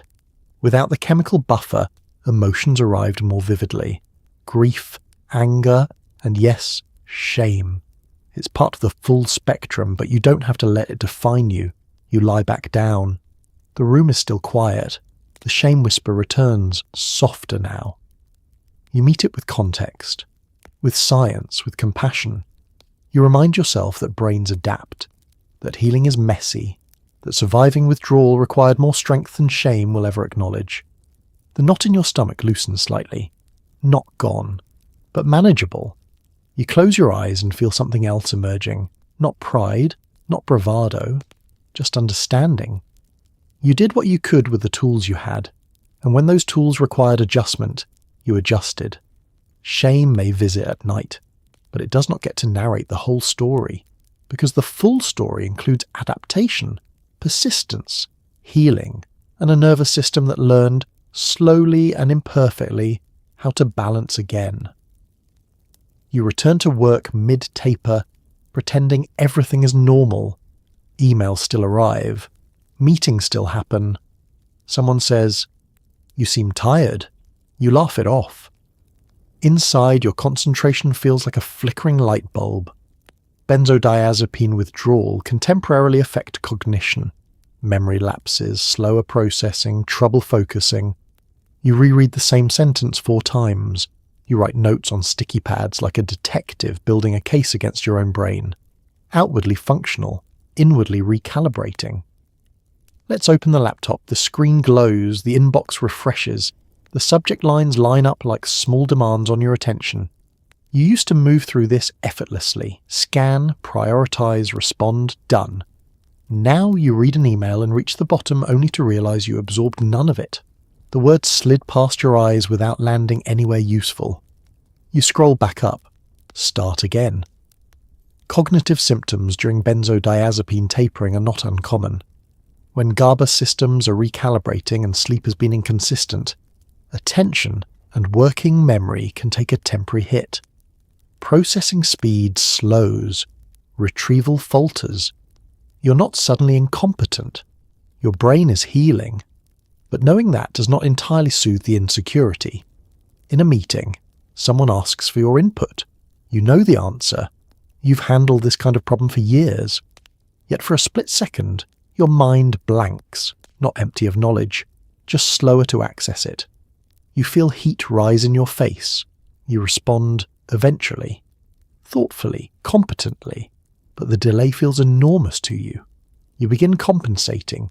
You write everything down, names, deadlines, small details you once trusted yourself to remember without effort. Sticky notes bloom across your desk like fluorescent evidence tags. Call supplier. Reply to Mark. Send revised draft. You triple-check attachments before sending emails. You reread short messages as if decoding a foreign language. Someone says again, "You seem tired." You smile. "Yeah, just haven't been sleeping great." Technically accurate. You don't mention receptor sensitivity or excitatory overshoot. You don't explain that your prefrontal cortex is doing delicate recalibration work. You just nod and keep typing. Outwardly, nothing is collapsing. You're meeting deadlines, you're attending meetings, you're even making small jokes when appropriate. Inwardly, you feel like you're walking across a narrow bridge, balancing focus carefully so it doesn't tip into fog. There's a specific kind of anxiety that comes with cognitive fluctuation, not the panic wave kind, the quieter kind, the one that whispers, "What if this is permanent?" You've had that thought before, you recognize it now, you answer it differently. Withdrawal-related cognitive changes are typically temporary. As sleep improves and GABAergic systems stabilize, processing speed and concentration usually return. You repeat that to yourself. Temporary. Still, there are hard days. You stare at a spreadsheet and numbers swim slightly. You misplace your phone twice in an hour. You forget a minor detail and feel disproportionately embarrassed. Then there are better days. You read an entire report without losing your place. You lead a meeting and notice your thoughts are fluid again. You leave work and realize you didn't feel mentally brittle the entire time. Progress arrives unevenly. You begin adjusting your work style instead of fighting your brain. You schedule complex tasks for mornings when your focus is sharper. You build in short breaks before your attention phrase. You reduce multitasking, one thing at a time. At first, this feels like surrender. Then it feels like strategy. You realize you are operating at an unsustainable pace even before withdrawal. Constant stimulation, endless switching between tasks, notifications pulling you in every direction. The taper forced you to slow down, to move deliberately instead of reactively. You're less impulsive in emails now, less likely to fire off a response in frustration. You pause, you consider tone. Slower processing has an unexpected benefit, intentionality. You also notice your boundaries strengthening. When your brain feels taxed, you step away instead of pushing through until resentment builds. You take lunch breaks again. You close your laptop at a reasonable hour. Work continues. The world does not implode because you moved slightly slower. Colleagues still respect you. Projects still advance. Your internal recalibration is not visible to anyone else, but you feel it. There's a particular afternoon when something shifts. You're reviewing a document. You expect the usual flicker of distraction. Instead, your focus holds. You move through the paragraph steadily, efficiently. You don't even notice at first. Then you do. You realize you haven't reread a single sentence. You haven't reached for a sticky note. Your concentration feels stable. You sit back in your chair and let that sink in. Healing isn't a dramatic return to genius. It's a gradual reclaiming of cognitive steadiness. Your brain, once overstimulated and then fogged by recalibration, is finding equilibrium again.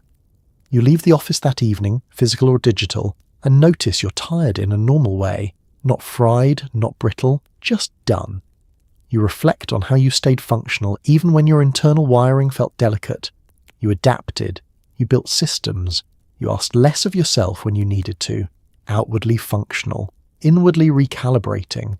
And now, slowly, inwardly steady again. The flickering light bulb doesn't burn out. It stabilizes. And you realize something quietly powerful. You didn't lose your competence. You carried it through instability. That too is strength. You try to explain it to a spouse, a sibling, a friend. It's not just anxiety, it's withdrawal. Some nod. Some say, "Can't you just push through?" Or maybe suggest a glass of wine, which is ironic because alcohol works on similar GABA pathways and can complicate recovery. You realize how invisible this experience is. There are no casts, no stitches, just a nervous system rebuilding itself in silence while you still pack lunches and pay bills.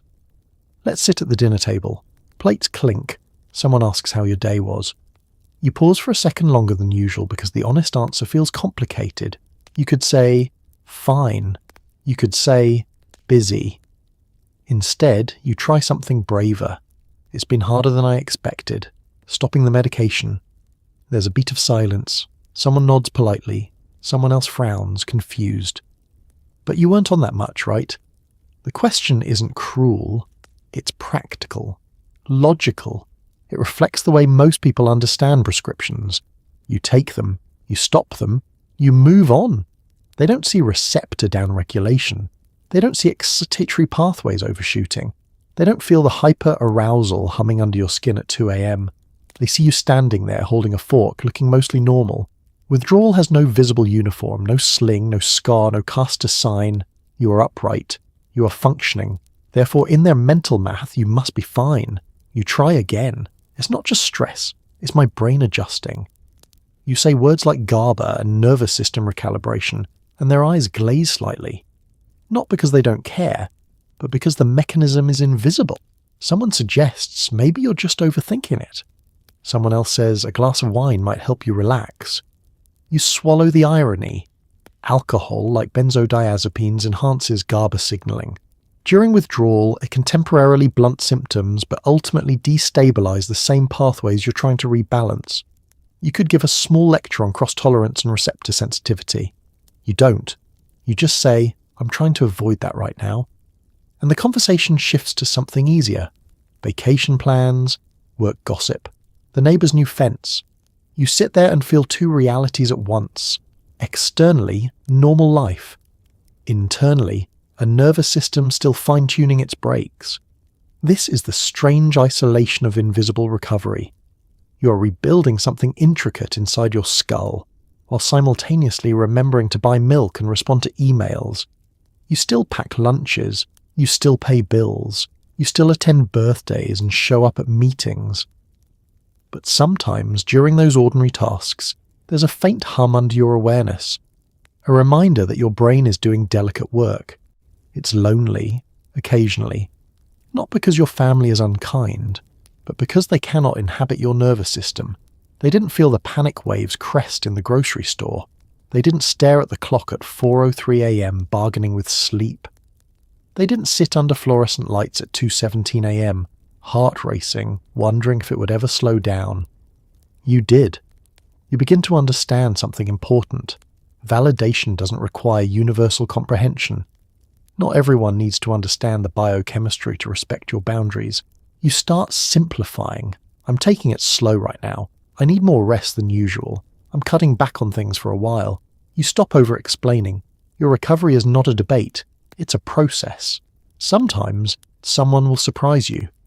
A quiet text that says, I read about that, sounds rough.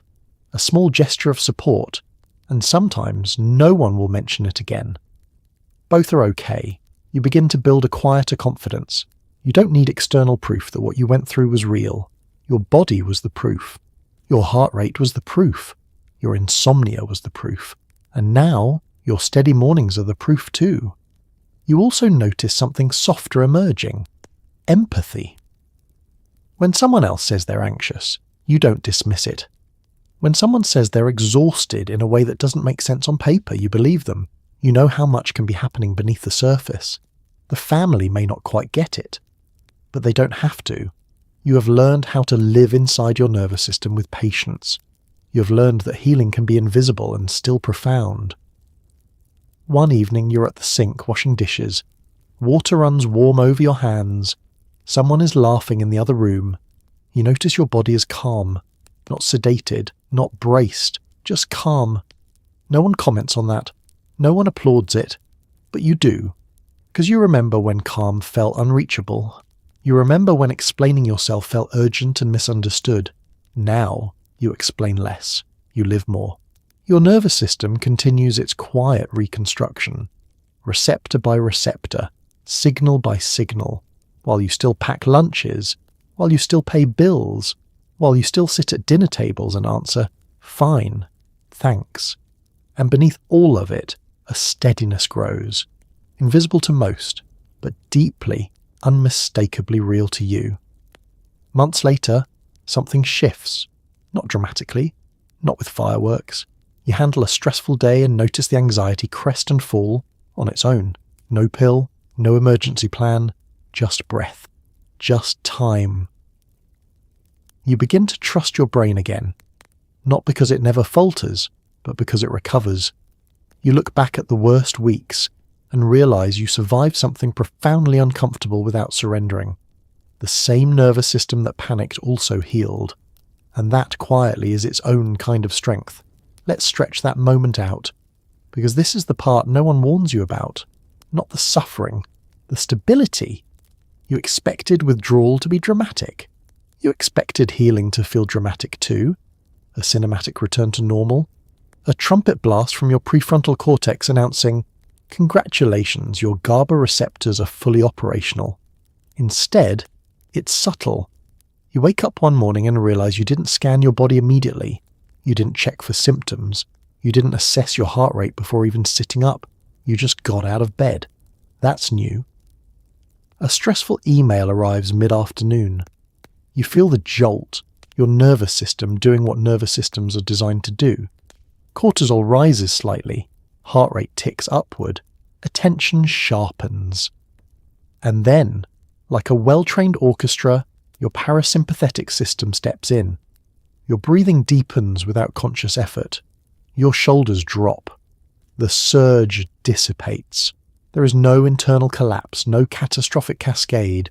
You didn't override it with medication. You outlasted it. That's the difference.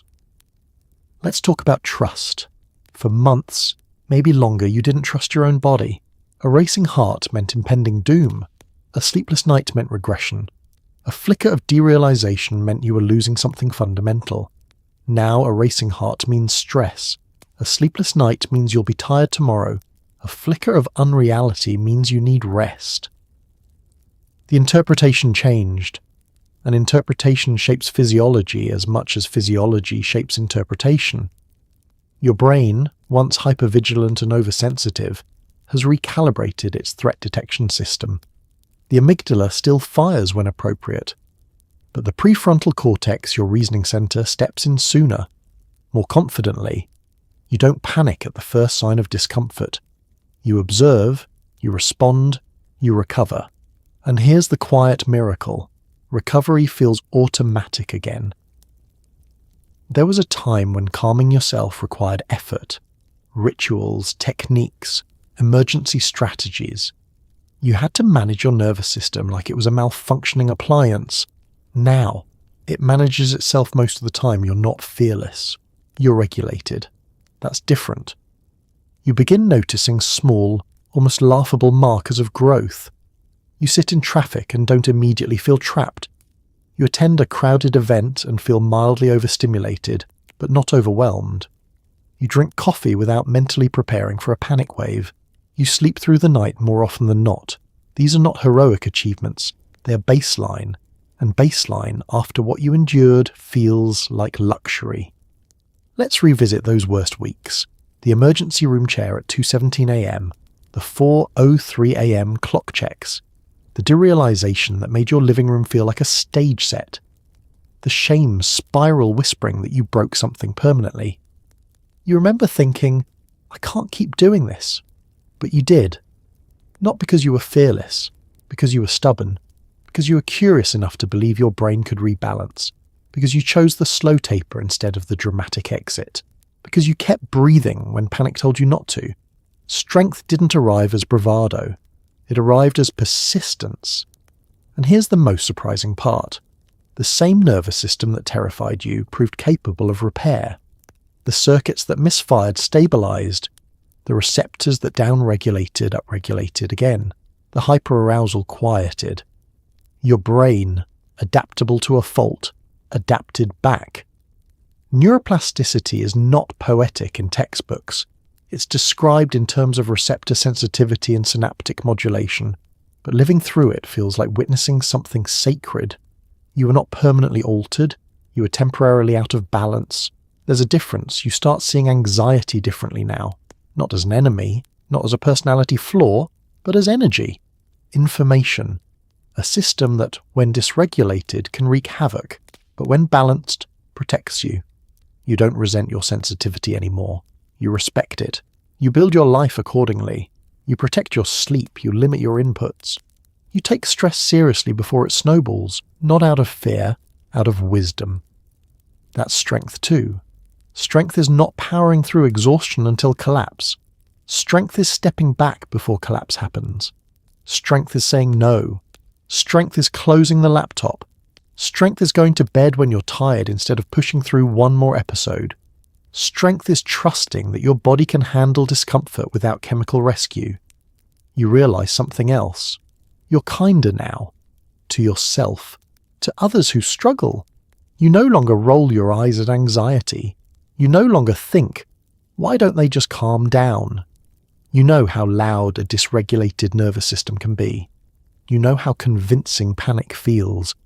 You know how invisible suffering can look from the outside. That empathy is another unexpected byproduct of your ordeal. You survived something profoundly uncomfortable, not glamorous, not socially impressive, but real. And survival changed you. You're not the same person who first sat in that brightly lit doctor's office asking for sleep. You're more informed, more attuned, more patient. Your brain falters sometimes, but it recovers. And that recovery, automatic, steady, reliable, is the quiet proof of resilience. No fireworks, no trumpet blast, just a nervous system that panicked and then healed, and you, standing inside it, steady enough to notice. That is strength. Not loud, not performative, but deeply earned and completely yours. So tonight you woke up in the early 2020s. You felt the quiet relief of a tiny white pill dissolving under your tongue. You felt the calm, the softness, the blessed silence in your mind. And then you felt what happened when that silence left. The racing heart, the sleepless nights, the strange electric hum under your skin, the fear that something inside you had broken beyond repair. You survived the rebound anxiety. You survived the 3 a.m. ceiling stares. You survived the trembling hands, the Google spirals, the fluorescent emergency room lights. You survived the shame that tried to tell you this was your fault. And slowly, patiently, your brain remembered how to steady itself. Because here's the part that doesn't make headlines. The human nervous system is stubborn. It adapts. It recalibrates. It heals in millimeters, not miles. Dependence can form quietly. Withdrawal can feel dramatic. But recovery is often soft, subtle, almost boring in its progress. One night you sleep a little better. One morning your heart doesn't race quite as hard. One stressful moment passes and you realize you handled it. No fireworks, no heroic music. Just your body doing what bodies have always done, trying to survive. So tonight, as you lie in a bed with indoor plumbing, regulated water, and doctors who understand neurochemistry in ways medieval physicians could never dream of, maybe take a slow breath. Whisper a quiet thank you to the resilience built into your bones. Because history may be brutal. Medicine may be imperfect. The modern world may be loud and overwhelming and occasionally ridiculous. But you are still here. Your brain, even after being nudged and buffered and chemically quieted, still knows how to find its way back toward balance. And that is something ancient, something human. So let your shoulders drop. Let the fan hum in the background. Let your jaw unclench. You made it through the worst parts of the night, and now you can rest.